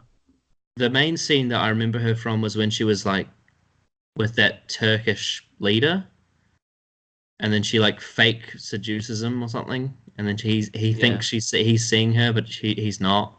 And then like Magneto like puts the bedpost around her and tries to kill her or something. Mm. Yeah. Which was quite an intense scene, I would say. Mm. So yeah, but I just didn't think much of the character. I didn't think she didn't have any development, and she was sort of there. But I will say I did like the ending where she was like Eric, I think. It's like no, I prefer Magneto, and that was cool. So Yeah. Um. Yeah. Oh, I just remembered something. Going back to Moira McTaggart. The best part for her in this film was when she was pretending to be a prostitute, and then she goes into that room, pushes the button, it turns around, and it's like a secret office. mm, Like that was cool. yeah, it was That very was like cool. that was something straight out of like James Bond. Yeah. Um, right, Hank McCoy, aka Beast. So another character we've seen before, Hmm. recast as a younger man. Um, I actually think the actor who played him was actually very good. I really Yeah, I liked him. recognize the actor, and I think I've seen him in a couple of things, and I Nicholas really do Holt. like that. Yeah, because I really do like that actor. I Mm. think it was very. I didn't realize it was Beast. I think I might have thought in the back of my mind it was him, but I didn't actually think it was him up until when he turned into Beast. I guess I Mm. might have forgotten that Beast's name was Hank. So Yeah. Well, what? Well, I mean, that's a good thing though, because then it tells you who he is as a person before he turns into Beast. yeah, I think the actor was great, and I think he played the sort of like awkward, like sort of scientist quite well as well. I would say Yeah. so. One of the things that this film does a really good job of is it takes characters from the original trilogy and gives them a more sort of relatable, sympathetic backstory where you sort of see where they got to where they are, and it adds layers to them under the surface, which is exactly what a prequel should do. Oh yeah, 100%. I think this film does a great job with him. I think he is a good character as well, and I think the performance is good. I think I would have liked a bit more with him. I think Mm. maybe just like a tiny bit more development on his sort of like thing about his appearance and stuff like that. I think they do a decent amount, but I think the romance with Mystique was not fully developed. I wish they Mm. developed it a bit more Yeah. But and was probably written a bit better. one thing I did really like about his character though is the fact that throughout the entire film they would he was completely sympathetic, sort of being the nerd that was bullied for having these weird hands on his feet. Um, and he was quite likable. And then you get the scene where he brings the syringes in, and he Mm, basically says to Mystique, "No, I don't think you look good as a blue woman. mm. Like, I think we need to Yeah, change." And then like, speaking of karma, like, he sort of has it coming to him that the thing that he produced actually made him more mutated. yeah. I do like that as a story beat. Mm. Um, and I feel like, yeah, I feel like I did overall actually quite like his role in this film. It's just obviously, yeah, the romance with Mystique just wasn't very well realized. No, it just it just felt like it felt like it sort of just happened. Like she was instantly like really into him. Mhm. There was not a natural progression because after one scene together, she tries to kiss him. So I'm just like, oh, that's a bit. See when I'm see when someone says like Mystique to me in like a romantic situation, like the kind of thing that I imagine is more like early Black Widow, like when she's seducing Iron Man, um, and that sort of Mm. thing. Like that's the kind of thing I would imagine, not this like I fall for everyone thing. Yeah, I just think that with this film's sort of mission goal of bringing sympathy to all these characters, that's the one character that I feel like maybe you shouldn't have was Mystique. yeah. Mm. Because for a lack of a It better feels term, it ruins her mystique. yeah. I feel it's such weird because it feels like she's a different character in this film than she is to the original trilogy. So I don't have that gap between like why she's so different in terms of like her characteristics in the original trilogy. It feels so odd to me Yeah. because she seems like she's not a bad person at the end of the film. She's just going with Magneto because she believes in like mutant rights. Doesn't, but I would never think she'd be okay with just killing humans. So Mm. that was very odd to me. Just like there was no like sort of turn for her. So even though she's going with Magneto, I would naturally think that she's still like a good person. It's odd. I'm Mm. not a big fan of Mystique's execution in this film. Yeah. Um, but one thing I did like was I loved Hank's Mm. chemistry with Professor X. Oh yeah, I thought it was That was really good. excellent. That was excellent. Especially like the one where it's like he runs and then he runs around the building and catches up with him. I love that scene. Oh yeah, I think it's Mhm. really good. Yeah. It's just like the whole middle part is like when they are learning to like develop their powers and Mm. focus more Yeah, on them. it's almost It's cut together fun. like a comic book. Yeah. And it reminded me weirdly, the way I would describe it is it reminds me of the middle of First Avenger where it's showing them going to a war. But the Mm. difference is with this is I was actually interested in what they were doing. Whereas with Yeah. First Avenger, it was just like, oh, let's go to war and be American and blah blah blah. Plays the memorial music like we are American and strong and we save people's lives. Whereas with this one, it was exploring their new powers and their sort of training, like the Rocky montage, in a way. Mm. And Yeah. I was really interested in it, and especially because obviously that sequence ends with Magneto pulling the satellite, which is the best scene in the film. Yeah. Mm. Um, So whilst yes, the pacing in this film can feel quite slashed and not very good, that sequence was actually cut together quite well. Yeah, I would Um, say so. and in terms of like comic book editing, is much better than something like Hulk, where it's just Oh, 100%. yeah. Um, anything else we want to say about Beast? No, I think I've said pretty much almost everything on Hank. I think he's just a good character.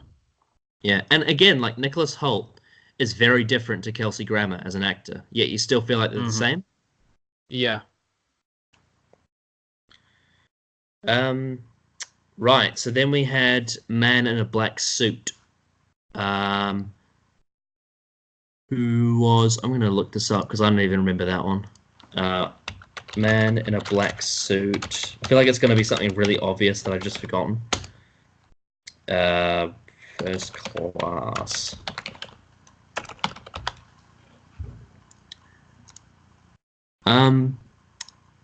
Oh, it's just coming up with like...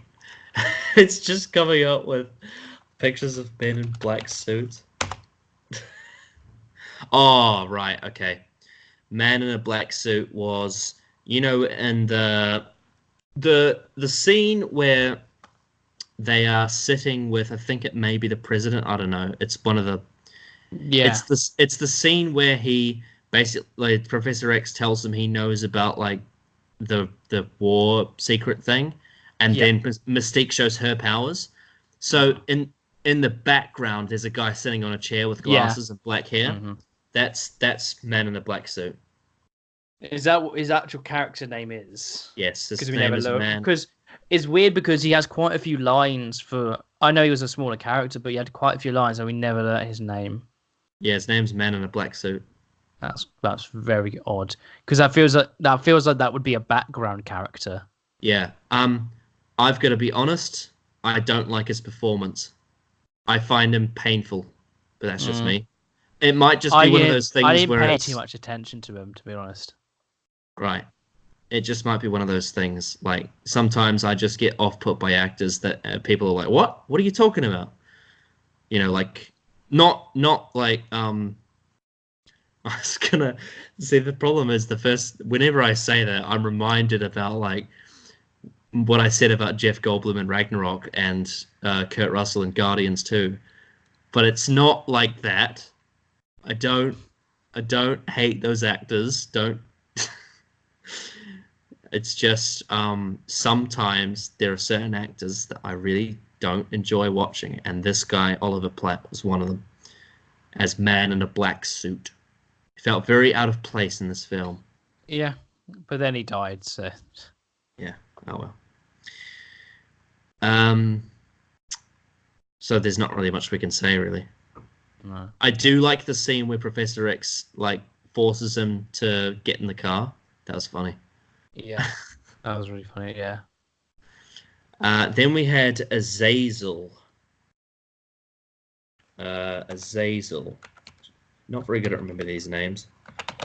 Azazel First Class. Azazel First Class.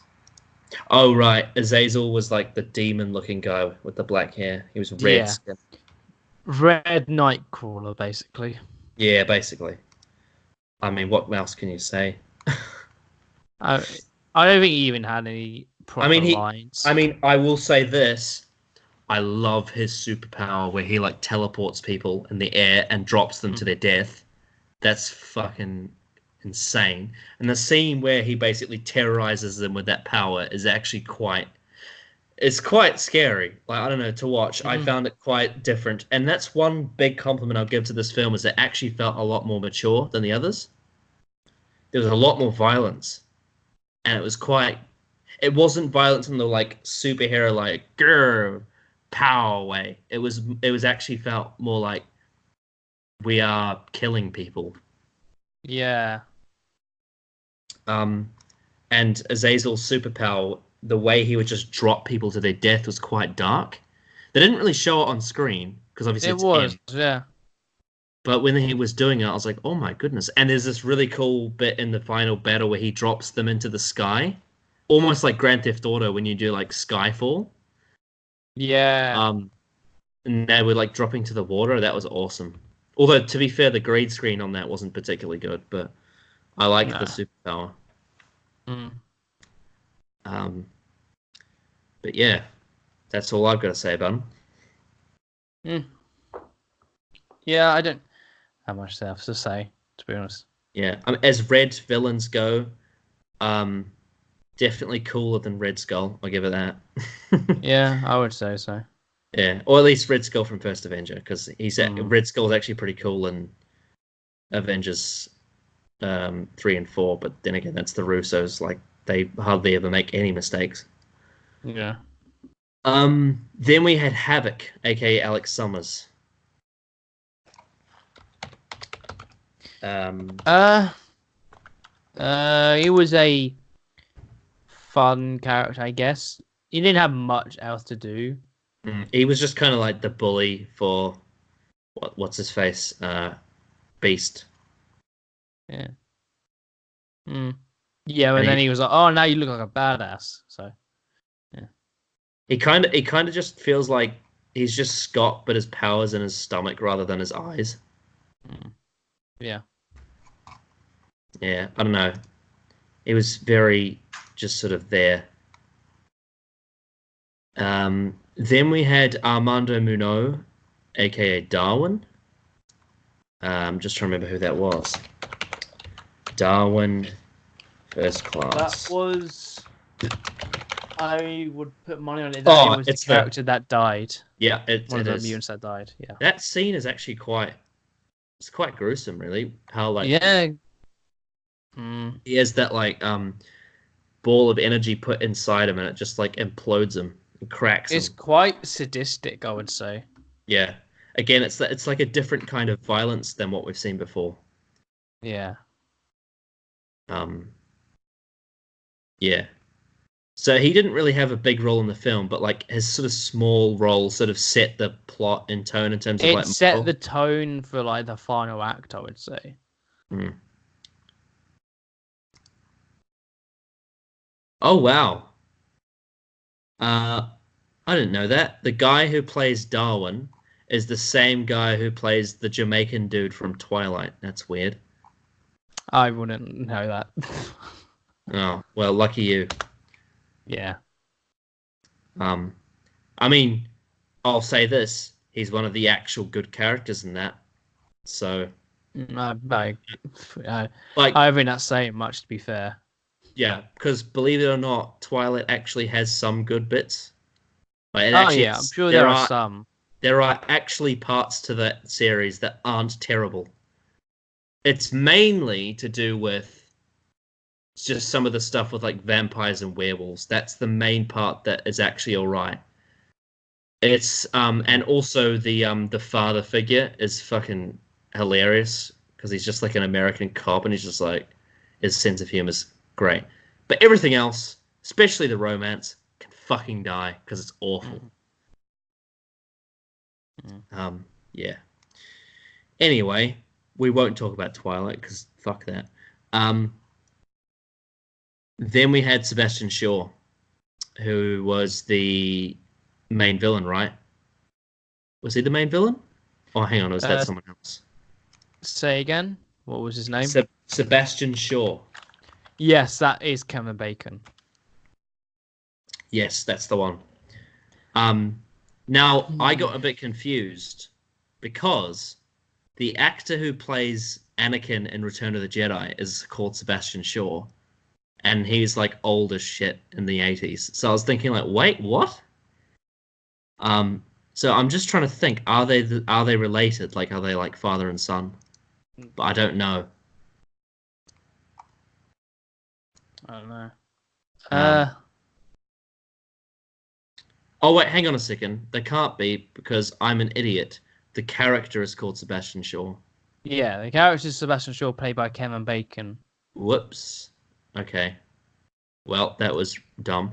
Uh, anyway, the character in X-Men is the same as the actor who plays Anakin in Return of the Jedi. How about that?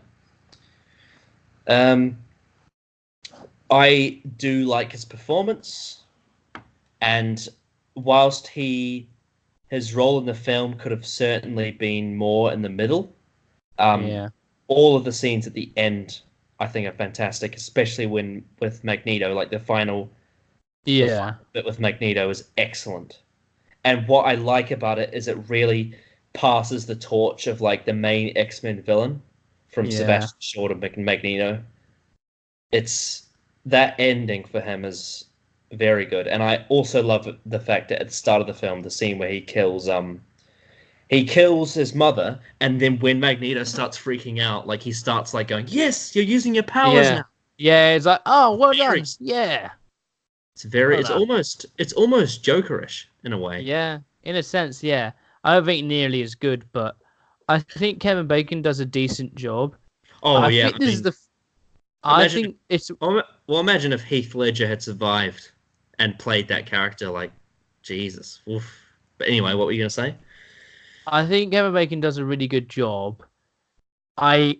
It's weird because I'm so used to now because in the UK he is very related to like adverts with like a phone company, and he's on every single one here in the UK. So and it's weird to see him act in a film because I don't think I've seen many films or any at all with Kevin Bacon in it. So I think as an actor for the first time seeing him, I guess he is a good actor. I think the character can be menacing, but I don't think I was ever fully engaged with the villain. I don't know. I think it was just sort of like it was sort of goofy in a sense and kind of comedic, but at the same time sadistic, which can work, I think. But I it's just it. I think on a subjective level, it just didn't work for me. But I I think would. his I purpose was good. Well, I would say there's basically three great scenes with him, and then everything in between is not the best. Yeah, I would say so. Um, but he, believe it or not, is actually in a lot of films. Yeah, He's been I would assume so. Yeah, he's been in films since 1978. Um, yeah. he was in Friday the 13th. He was in Footloose. Um, he was in. Just trying to see if I recognize any of these.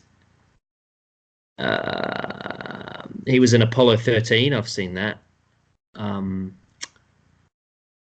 he was in a lot of the. Yeah, it's quite sad when I go through all these and I realize how many films I really haven't seen.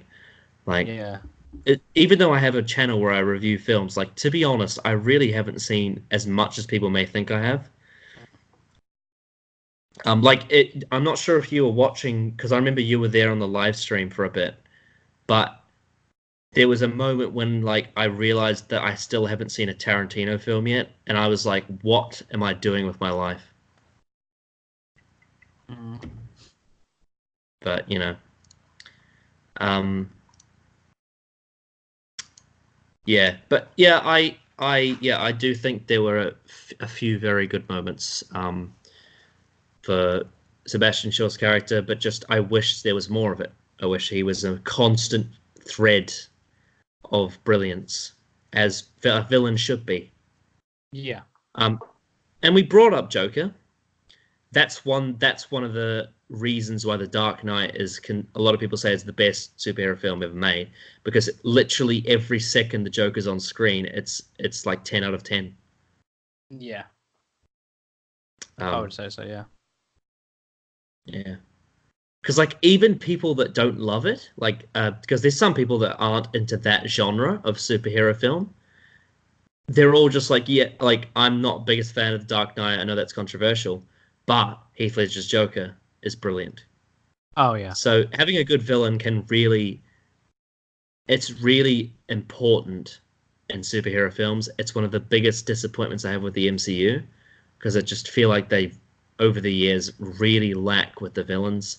Aside from the very top, like Thanos, for example, Yeah.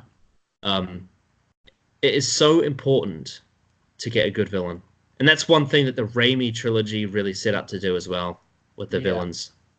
And obviously, Spider-Man 3 was overstuffed, but in terms of intentions, Raimi always tried to make the villain feel important. Yeah. And you compare that to something like Thor Ragnarok, which is a very popular film, but I think it's very let down by the fact that Hela is very minor, and I wish there was something more to her than just I am come back to be Queen of Asgard, and I also did bad things to that character you're about to meet. Yeah. Whereas you compare that to something like Green Goblin or Doc Ock, and they feel like real people, and they are as developed as the main character. Yeah. I agree with that. Yeah. Yeah. Um, but thankfully, we did get that with Mysterio in Far From Home. So I Yeah. think that's Definitely. encouraging. Like, hopefully Yeah, that means they're definitely. Yeah, taking notice of the fact that they need better villains. they do. Um, They absolutely do. So yeah, it's a good step. yeah. Although in contrast, this year we also got Captain Marvel, which had Jude Law's character Yon Rog, which was trash. Yes. Because basically that film said, so the comic books are the Skrulls are the Captain Marvel villains, but what we're going to do is we're going to make them pointless, and we're going to make Jude Law the villain because feminism. And we're gonna characterize the main character as poorly as we can. She kills so many scrolls, and she shoots first, asks questions later, and then attacks random people for no reason and destroys property for no reason other than haha funny. So she's a terrorist. Yeah, and is a plank of wood.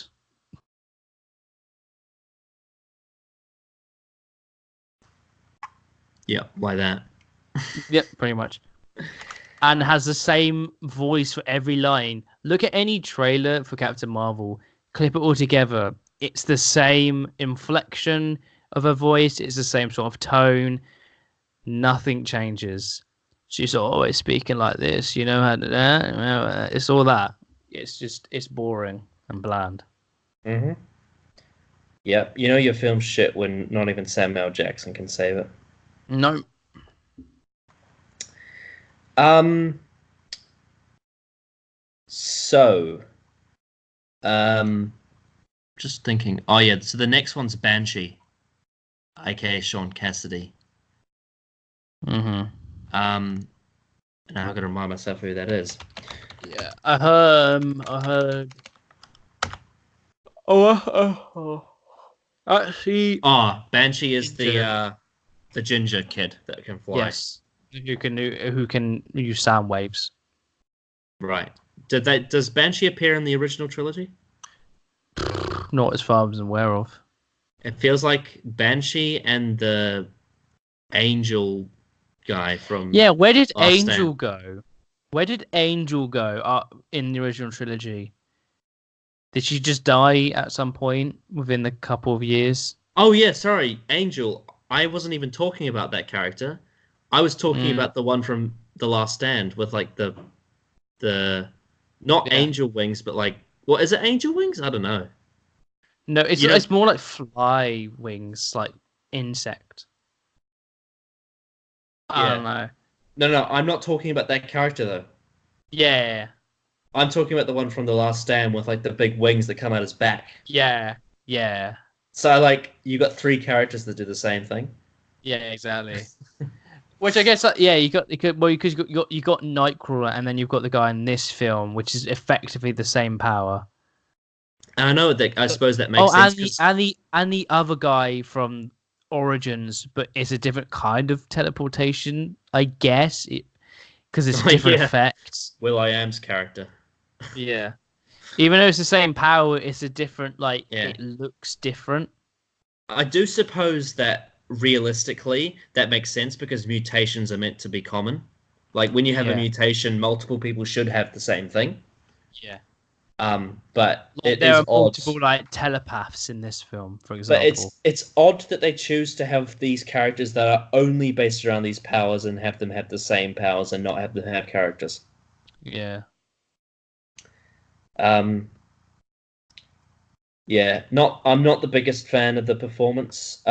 Not as bad as Man in a Black Suit, but I was very sort of just indifferent on him, really. I just never was like invested.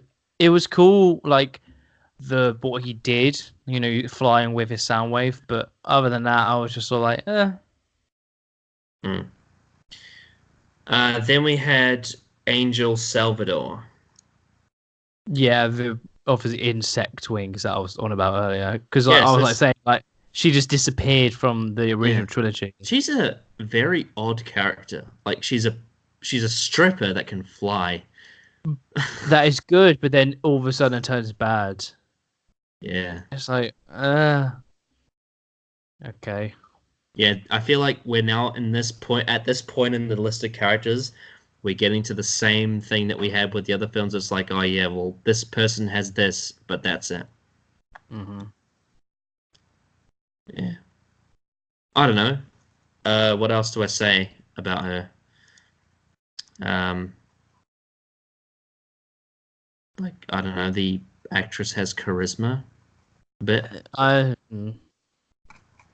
a little bit, like maybe not a lot, but I think the scene of when she's introduced is great with Professor X and Magneto. I think that's yes. fantastic. Oh, that is actually quite subtle comedy, and it works. Yeah, it is very subtle comedy. I love Yeah, it. I do like. I was a bit mixed about it as I was watching it, but as I thought about it, I actually do really appreciate like how this film kind of makes Professor X a bit of an asshole, but not. It's Yeah. not in a bad way. It's It's kind of like more like he's very charming, yeah, I would say. yeah, and it kind of makes you appreciate when he gets older more, like the fact that he's grown to be the way he is in the original trilogy. Mm, It kind of shows development. Um, yeah. then we had CIA Director McCone. Uh, who was that again? I'm just trying to remember. I'm gonna look it up. I mean, there was a whole bunch of like CII people. Hang on. First class. Oh, you know what? Actually, there's a detail I quite like. That I've just got up to my feed here for the film.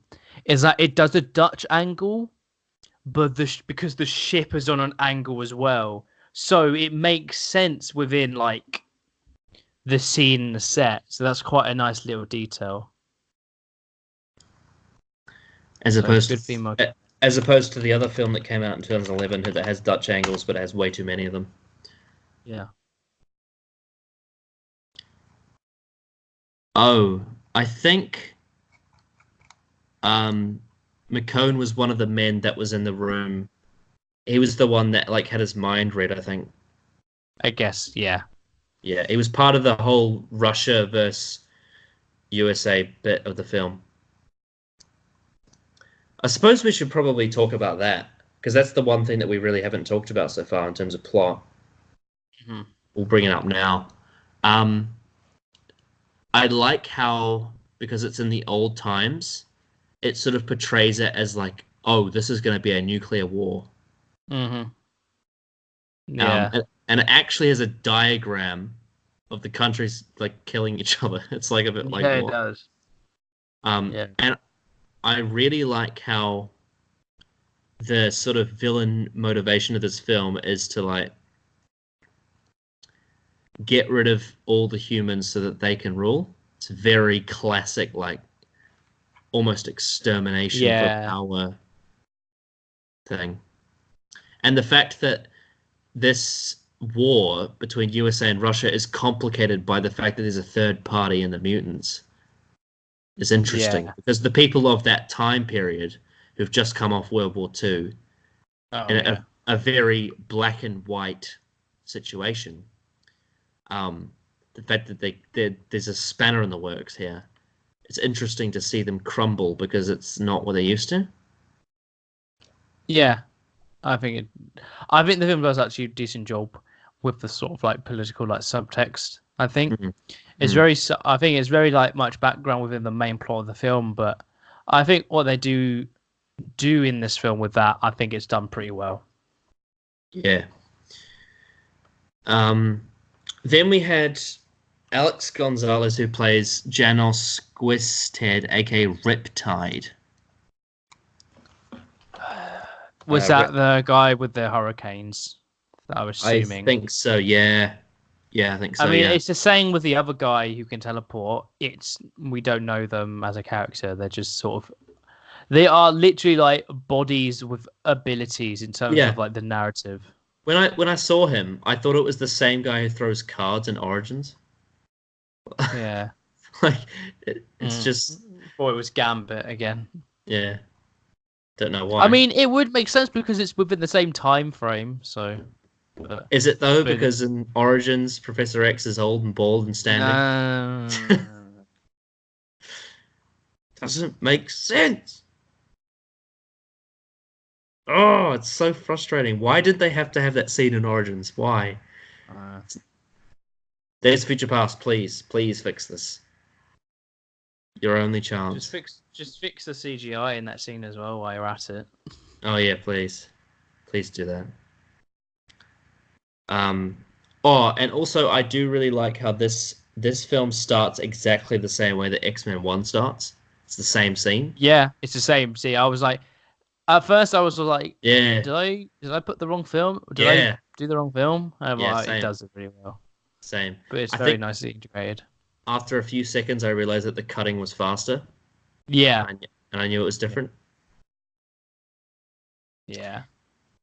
Yeah.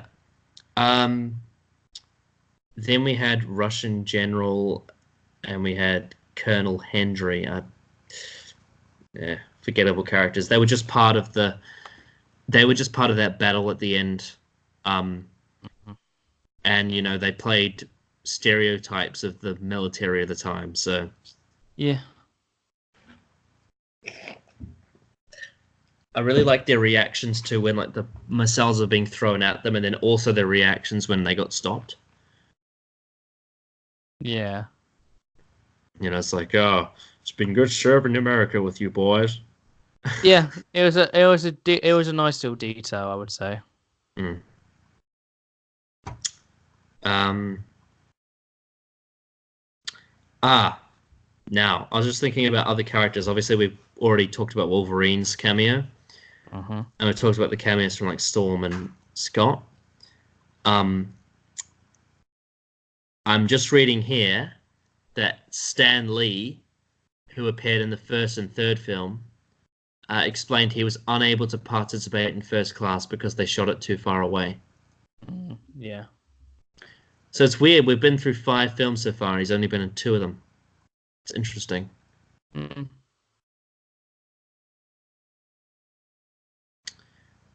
Any other characters you want to discuss? Who else?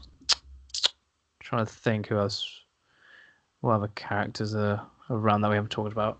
Um, I mean, uh, there's CIA agent Stryker, who's the father of William Stryker. Oh, oh, was there? Yeah. Oh, okay. Um,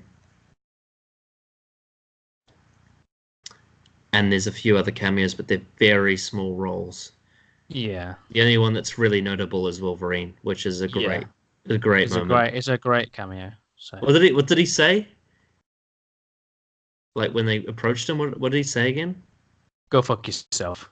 Yeah, that's the one. Yeah. Yeah. Yeah. I feel like I'm like I'm trying to prepare myself not to be disappointed because like now I want him to cameo in every film.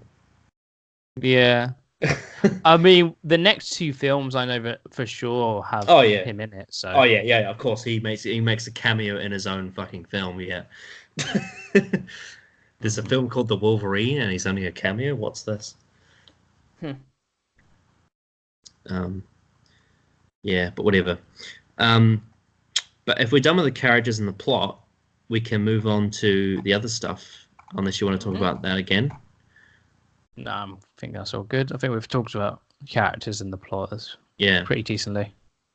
And I think that was actually the plot was actually pretty well executed as subtext with the political part, with the way it meshed in with this X-Men um, mutant thing that was going on at the same time.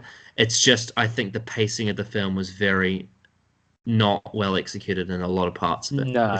is unfortunate. Yeah. And I mean again, it. and I think again, this film was a little bit too long. Not massively, but I think it could have mm, been. There are a lot of stuff they might have um, could have just cut out. and again, it's not as bad as Venom. At least it's not Oh that. no, no. It'll have to take a really like crash and burn film to even get close to how poor the pacing of that film is. Mm. Venom's pacing is confusing. It's Mm. very whoa. Yeah, it is. Okay. So, um, X-Men First Class had 6 writers. It had Sheldon Turner, Bryan Singer. So obviously Bryan Singer has returned now, because he hasn't appeared since X-Men 2, because he obviously did X-Men 1 and 2. Yeah. So Sheldon Turner, Bryan Singer, Ashley Edward Miller, Zach Stentz, Jane Goldman, and Matthew Vaughn. So I'm just going to have a look at Sheldon Turner's Wikipedia. Oh, he's won some awards. He won a BAFTA for Best Adapted Screenplay. Interesting. Sheldon Turner wrote films such as The Longest Yard, The Texas Chainsaw Massacre, The Beginning, and Up in the Air.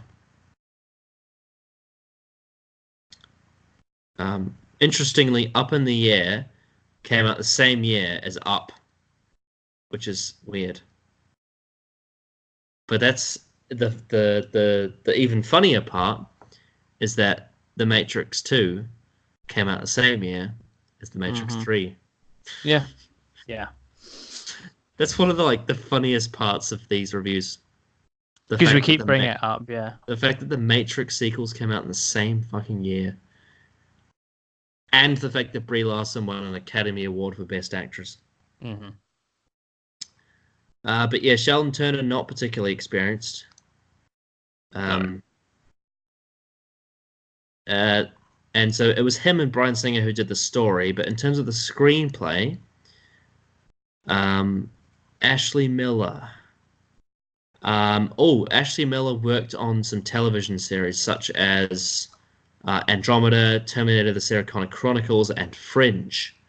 And he also worked on Thor. And he often collaborates with Zach Stentz, who also worked on this film. And he also wrote the screenplay for Agent Cody Banks. Yeah. So that's Ashley Miller. Zach Stentz is similar, from what I understand. Yep, almost exactly the same. So they work together usually. And then Jane Goldman has pink hair. Wow, I didn't know that. It's a picture on Wikipedia. She's got pink hair. What has Jane Goldman done? Kick-Ass, Kingsman: The Secret Service, and she's written some books. She wrote a book called, in 1994, she wrote a book called Sex, How, Why, What? Okay. And then for TV, she's done like a whole bunch of a show called The Big Fat Quiz. And she is commissioned to write an untitled Game of Thrones prequel. Interesting. Weird how they get X-Men writers to do Game of Thrones. I don't know why. And then the film was also written and directed by Matthew Vaughn. Matthew Vaughn did Stardust, Kick-Ass, Kingsman, and that's about it, really.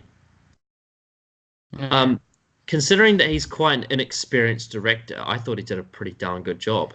I think he did a really good job. Yeah.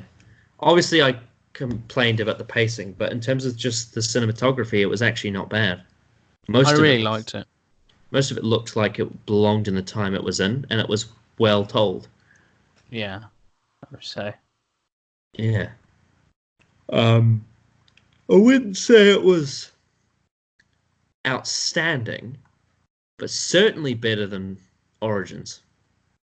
Because with Origins, especially like concerning the time period, we were saying how Origins felt so out of place.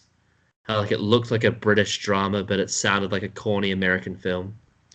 Whereas with this one, the time period and the film blended together well.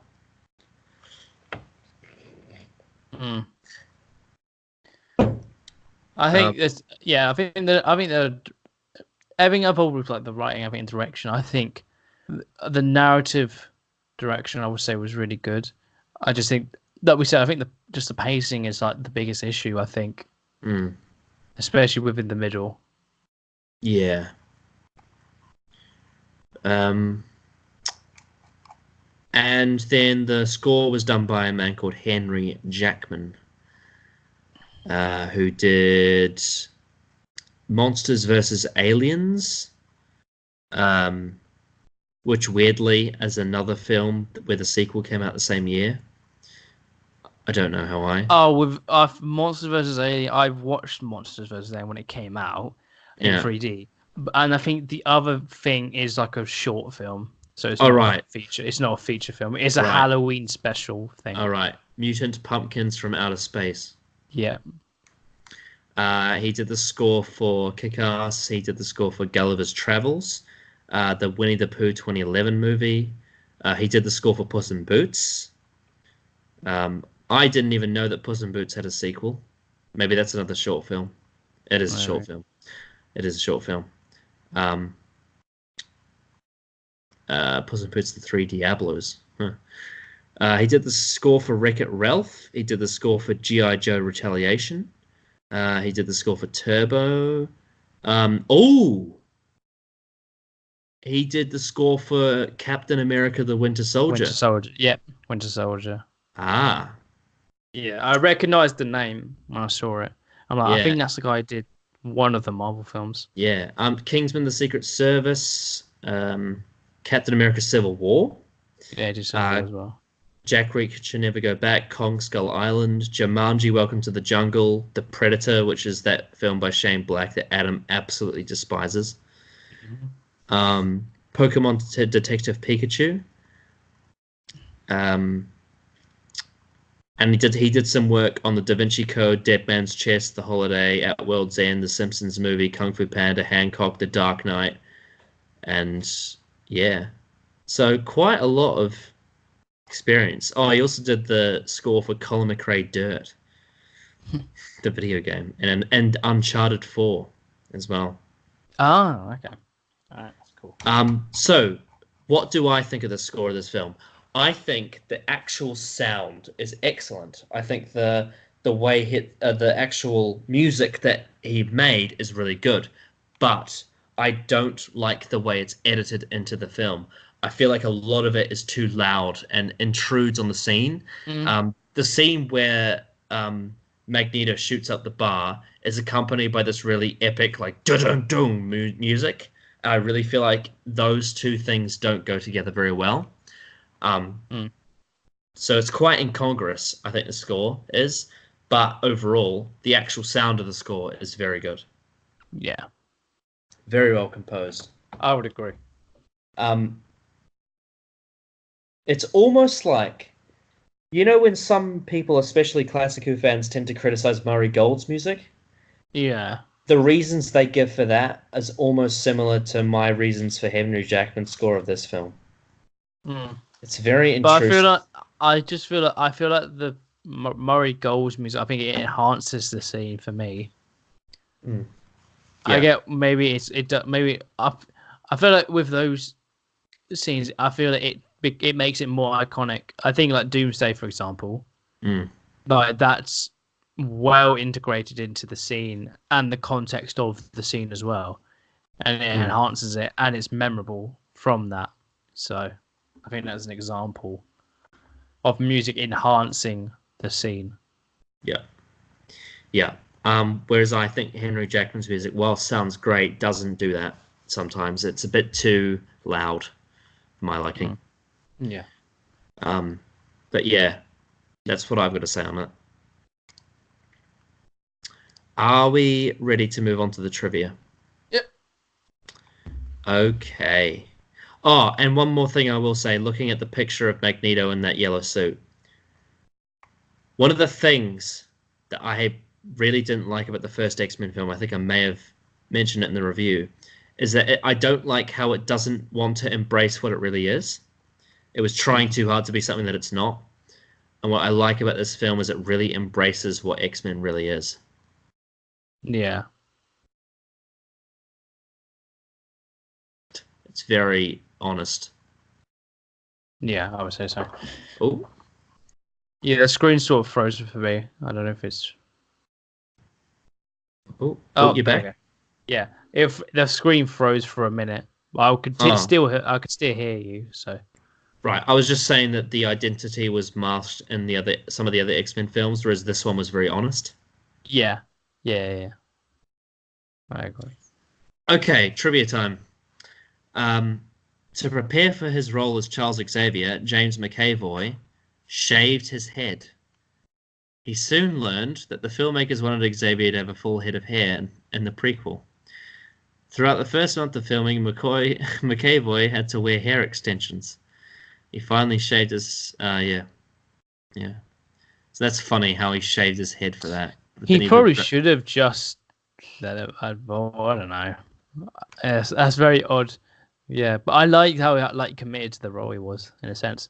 Maybe that enhanced him. Like he knows his balls, so he's properly enhancing the role. I find that quite funny. Mm. Um,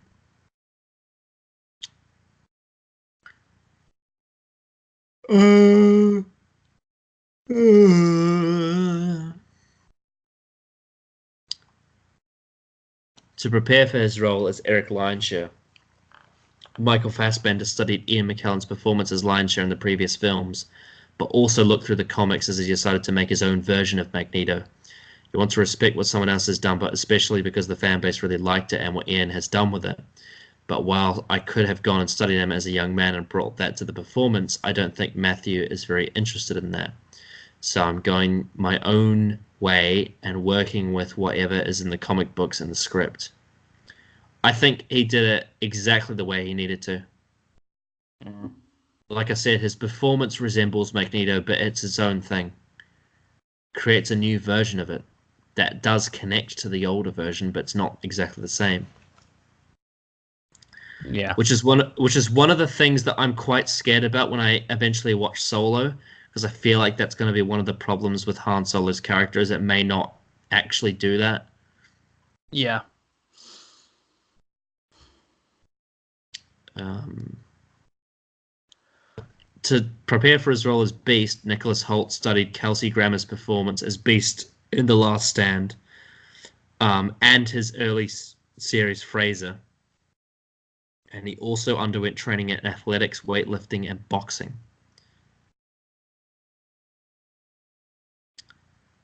This was Alex Gonzalez's first film in English. He enjoyed playing a villain, and as most of his film roles in Spain were for good guys.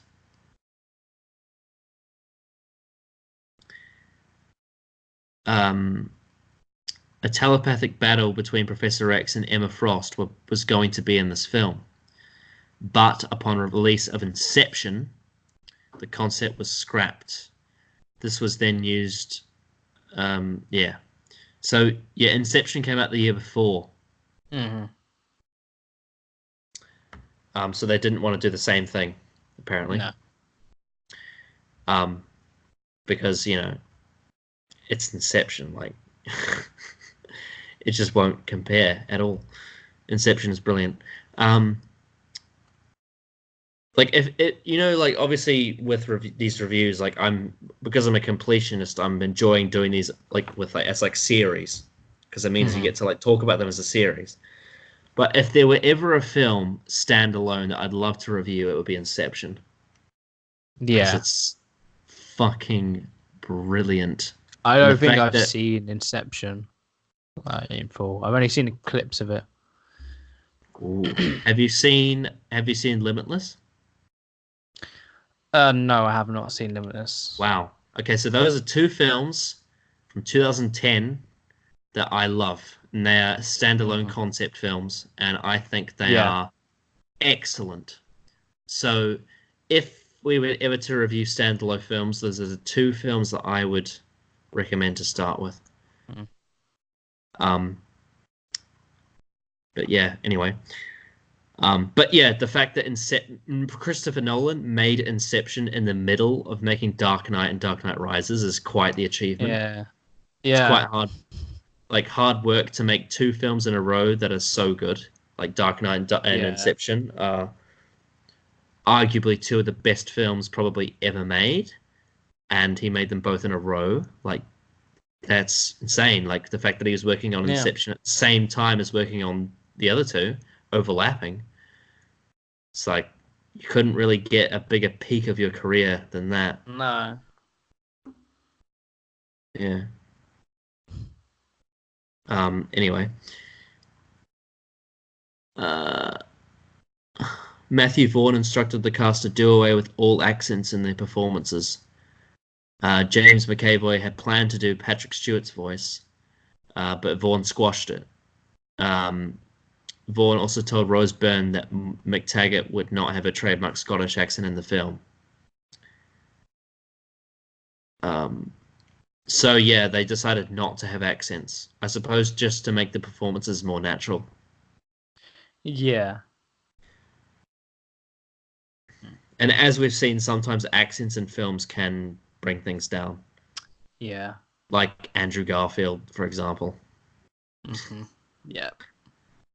A British guy trying to play a New Yorker.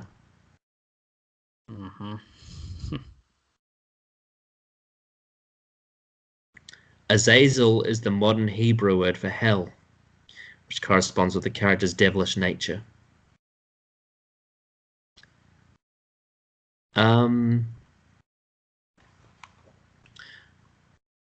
Morgan Lilly, who played the 9-year-old Mystique, wore a slip-on bodysuit and facial appliances which only took 1 hour and a half to apply, as subjecting a child actor to the extent of makeup was impractical. I did think it did look a little bit off. Like it definitely didn't look as convincing. Nah. Um,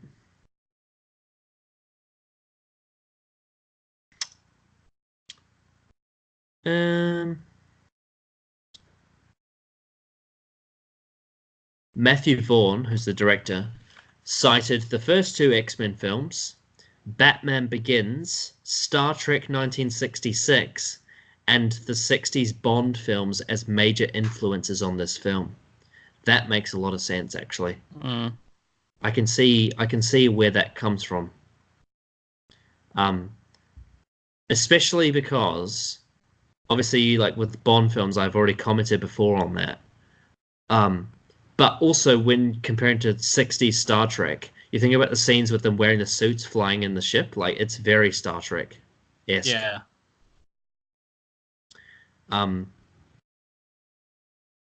The filmmaker, I thought it said firemakers for some reason. The filmmakers hired an X-Men specialist to help cast understand their roles. So it must be some like geek, probably Kevin Feige. Hopefully not Avi Arad. Make your character like Venom. Make money. Oh dear. Apparently Azazel's tail was CGI.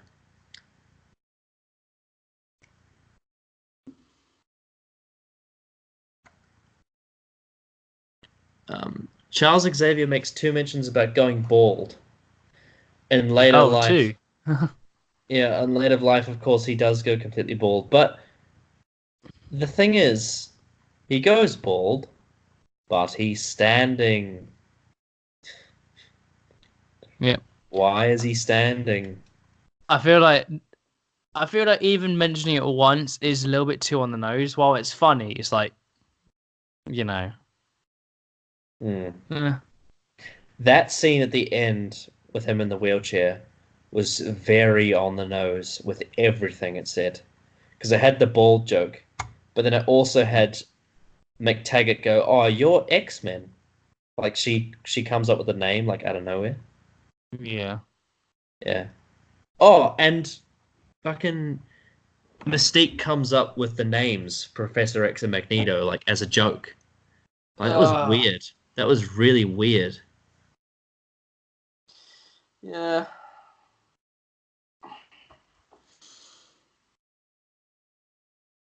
Rebecca Romijn admitted that she wanted to say Hugh Jackman's one line in the film.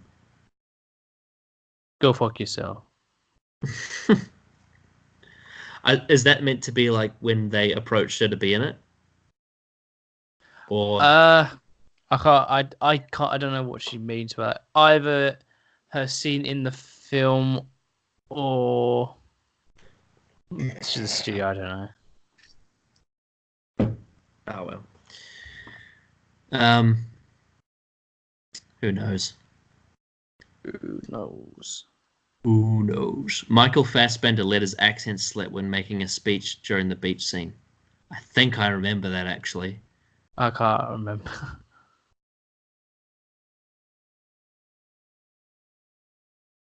Um,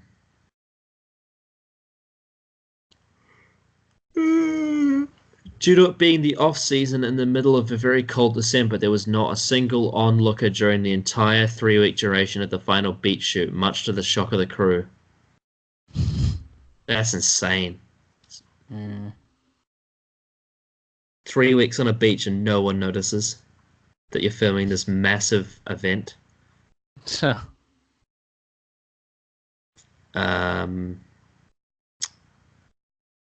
Henry Jackman based his score on John Barry's work on the 007 films. Interesting.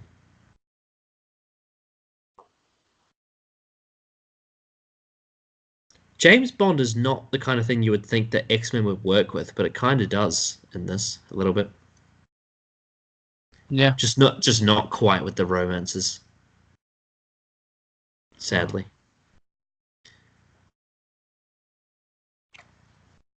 There are about 1,150 visual effects shots in the film. Jennifer Lawrence and Nicholas Hoult began dating on set of this film, as did Michael Fassbender and Zoe Kravitz. Interesting.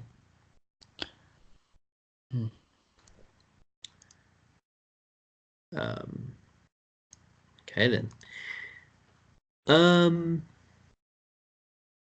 Matthew Vaughn is the guy who directed this film. Mm-hmm. So, obviously, we had Bryan Singer, who dropped out for X-Men 3, and also Joss Whedon, who was considered for it, but didn't do it.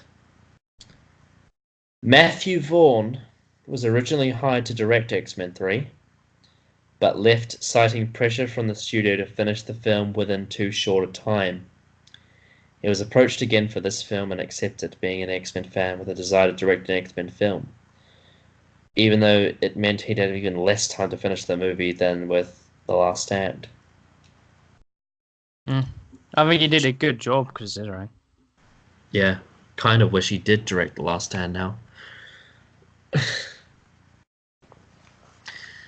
Ah, dear.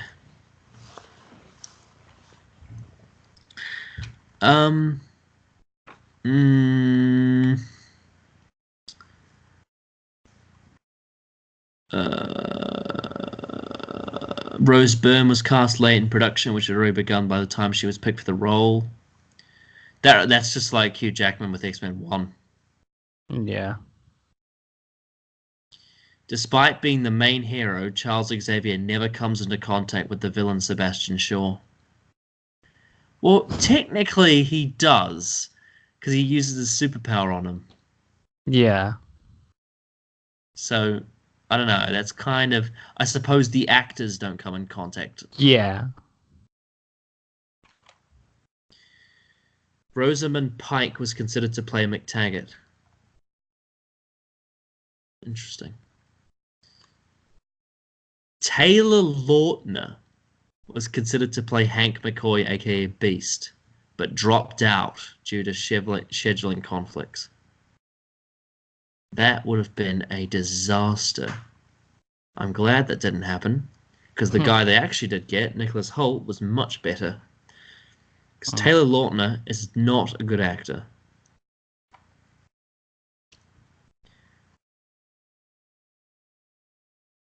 Girls like him because he takes his shirt off in the second Twilight. But he's just not a good actor.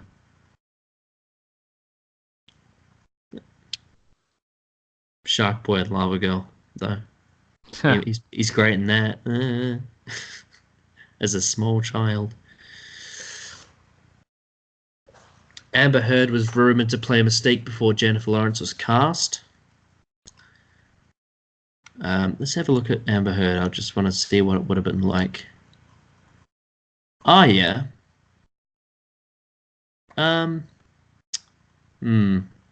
She doesn't look similar enough to Imogen, but I don't know. I don't know what she's like as an actress.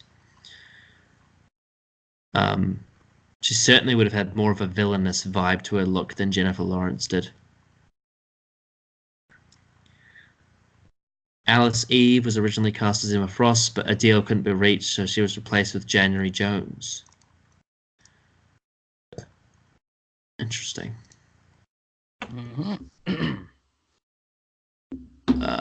In the original comics, weird extended stuff that I don't care about.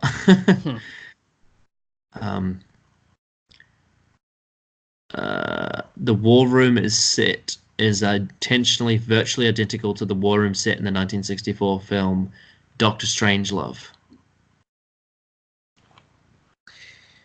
Sarah Harding was called back 3 times for the role of Emma Frost.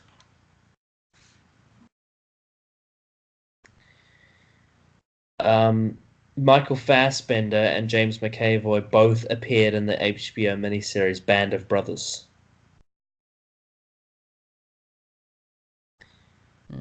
As of 2011, the highest grossing film ever made about the Cuban Missile Crisis.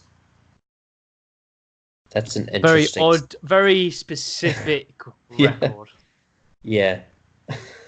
That's a very specific... How many films have been made about the Cuban Missile Crisis? Probably a few, but again, very specific.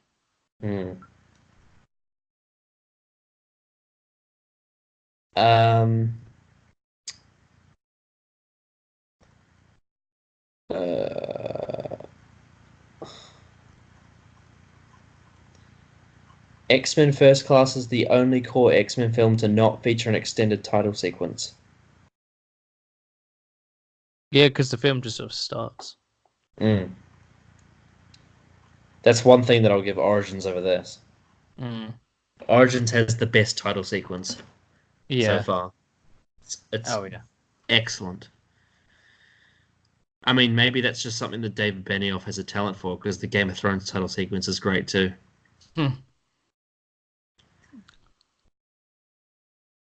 In fact, it's more than great. Style and no substance, though. Yeah. In fact, it's more than great. It's one of the best ever in television, in my opinion.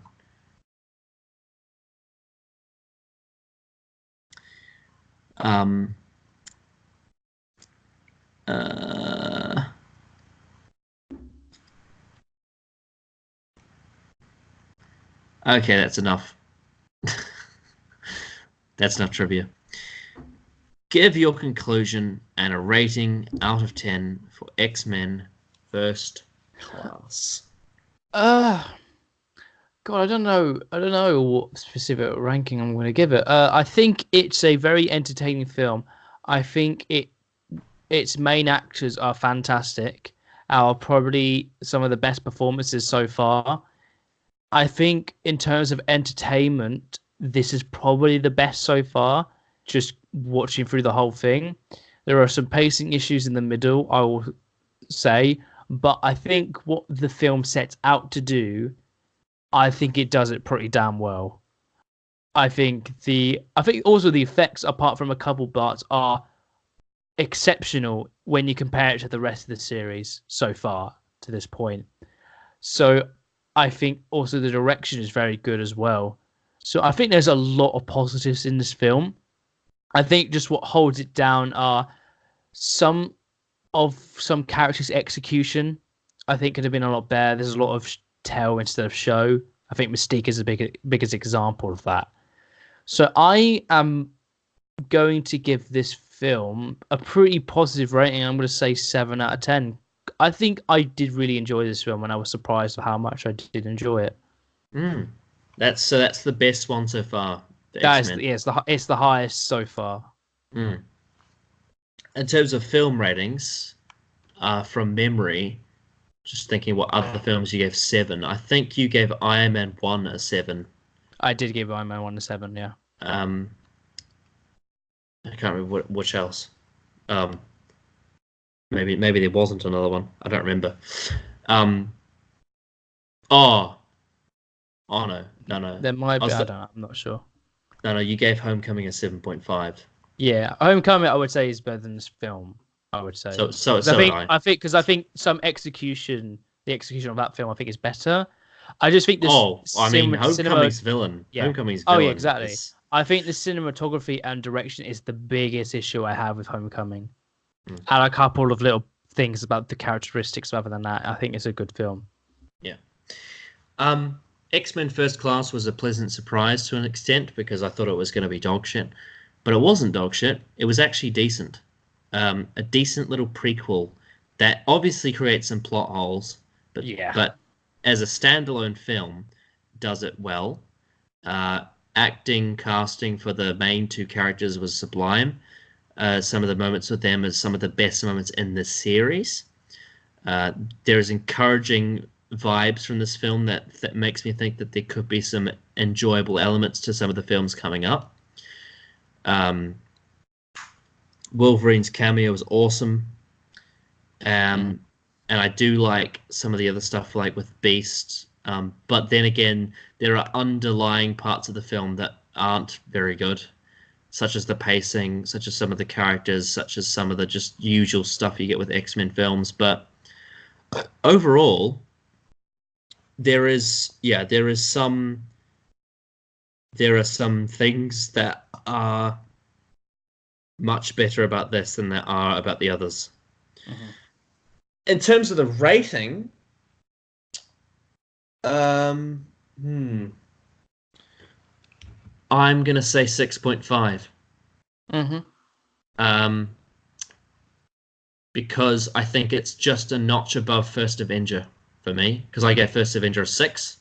This has some of the same problems, but as I said, when it comes with pacing, the big difference between them being is that I actually found some of the parts where the pacing was bad had some interesting elements, like with the comic book transition section, as opposed to First Avenger. So yeah, for me, this is the best X-Men film we've reviewed so far. Not by a massive margin. I would say it's just slightly above X-Men 2. But I definitely enjoyed this more than X-Men 2. But still, there's still a long way to go. There's still a lot of things they need to get right. Yeah. It's just, but I do think this was a step in the right direction. But it just might be too little, too late. That's what I'm thinking. Maybe. I think for me at this point, so far before this film, I haven't been enjoying a lot of the film. I think there have been moments that I liked, but I think overall I've been pretty sour on the whole thing. So I think this is the first one where I feel like, yes, I feel like this is a good film. Has problems, but I feel like this is a good film. The rest, even X-Men 2, I know people really praise that film, and that's fine, but I just feel like its narrative storytelling isn't great. How it handles characters isn't great. So, and that's the biggest thing for me when I look at a film objectively. And it's too long. Its characters, yeah, and it's way too long. It is way too long. So I feel like from an objective standpoint, I feel like when you're talking about characters and their narrative writing and progression and their arcs, everything up until this point, I would say has been pretty poor, I would say. The biggest example for me would be Cyclops Scott. I think is the biggest example of a character that has so much potential, and you almost set it out, but you never develop it, and he's tossed under the bus basically in X-Men 3. So I feel like this is the first time so far in this franchise where I feel like characters actually are important. Some more than others, sure, but I feel like the ones that you are meant to be invested in are the most important characters. Even when some performances aren't great, they still have established arcs, I would Do you say. So think? I feel like for me, Do you First think? Class is the first good one. Do you think maybe I was just having a theory here? Do you think maybe the point 0.5 of difference between our scores comes down to the fact that I couldn't understand the non-English scenes? Well, I don't think the non-English scene had that much importance to the rest of the film. But maybe I think maybe subconsciously maybe it would have been better if you understood what was going on. Yeah, yeah. So yeah. But yeah, 6.5 for me. That puts it on par with films like Ant-Man, Iron Man 3, Thor, and what was another one? I think there was one more MCU film I gave 6.5. Can't remember. Maybe Doctor Strange as well. I think was 6.5. So yeah, films that I like, but overall there are bits and patches in there that I'm a bit not too big on, and has problems, but has enough elements to the point where I can say it's slightly above average. It's not as flat as like a 6. It's actually got some very, very positive parts in it that bump it up for me. In particular, the scenes with Magneto and Professor X. But yes, that is, yeah, I think that's all we got to say on that. Which means that next time we're going to be doing The Wolverine from 2013, which I have seen before. I have no idea what to expect from this one. I feel it's one of the rare ones where I have literally no idea what it's going to be about and how well it's praised or anything like that, if it's a bad film or a good film. So I literally have no expectations for this film. Excellent. So I have no idea what's going to go. Yeah, and I saw it in theaters when it came out, so it's been 6 years since I've seen it, but I remember it. I remember parts of it, and hopefully we enjoy it more than the other film based on Wolverine. Fingers crossed. Fingers crossed, please. But yeah, I'm very looking forward to your reaction to that, to see where it ends up for you. Yeah. Because I feel like this, in a lot of ways, I mean, a lot of people say that First Class is kind of a reboot. I kind of feel like it's more like a bridge. But I feel like a lot of people would argue that the next film is almost like an X-Men reboot in a way, where it's like the start of like the second stage of it, almost phase like two. Like phase 2, yeah. Which is just ended it, right? Because Dark Phoenix is like the end of phase 2 X-Men, isn't it? I guess so. Yeah. Because then after that, it goes into the MCU when whatever they do want to do with that. Yeah, whatever they do with that. Yeah. Yeah. So. Yeah. So I suppose. I suppose we sort of First Class is sort of like a connection to phase 1 and a sort of setup for phase 2. I guess in a little ways. In that sort of sense. I don't know, because it is a prequel. Another prequel film. But now you're going to be watching with context of Origins and First Class and all the 3 films. You're now going to get a film called The Wolverine, which takes place after The Last Stand. So it's almost like you've got to think like, how is this going to become like a new story? And like, that's probably what people were thinking going into it. Like, what's going to happen now? Because The Last Stand was such a big thing. Because the last 2 films have been story establishment of how these characters got to a certain point, and now this one will be, now what's the next story in this X-Men universe? What's now going to be brand new, instead of rehashing things and seeing where people ended up in the first place. Yeah, so the fact that you have no idea what to expect. Yeah, I have no idea what's going to happen. Yeah, like literally the only thing you know about it is that it's got the Wolverine in it. Like, that's it. Yeah, that's all I know about it. Because like it's it's probably the one I know least about in terms of what it specifically is about. Because I know that Days of Future Past is about time travel. Obviously, I've seen both Deadpool films and I've seen Logan. Obviously, I haven't seen Dark Phoenix, but so yeah, it's the one that I literally know almost zero things about. Yeah, yeah. I think the going before we did these reviews, the two films that I know the least about were probably First Class, although I did know what it was about. I knew that it was a prequel featuring like young versions of those characters. Uh, Yeah, and and Apocalypse, because Apocalypse is a sequel to Days of Future Past, which I haven't seen. So yeah, I don't really know. But yeah, it's going to be really interesting. Me rewatching it after 6 years, seeing if it holds up to what I remember, or if it's worse, or if it's way better. And you watching it for the first time, um, and who the fuck knows what you're going to think of it. yeah. um, what I'm hoping is it's not like an X-Men 2 situation where it goes down, because that was disappointing. Because as a kid, X-Men 2 was my favorite X-Men film. And then it went down, and I was like, it's not as good as I remember. So I'm hoping that the Wolverine doesn't have one of those effects where it's like, it's not as good as what I remember. Mm-hmm. But Yeah. yeah, whatever. Will be interesting. Anything else to say before we end? No, I have said everything. Rightio. Well, if you want to see more tangents about Harry Potter and uh, Brie Larson's Academy Awards, then tune in next time for when we review The Wolverine.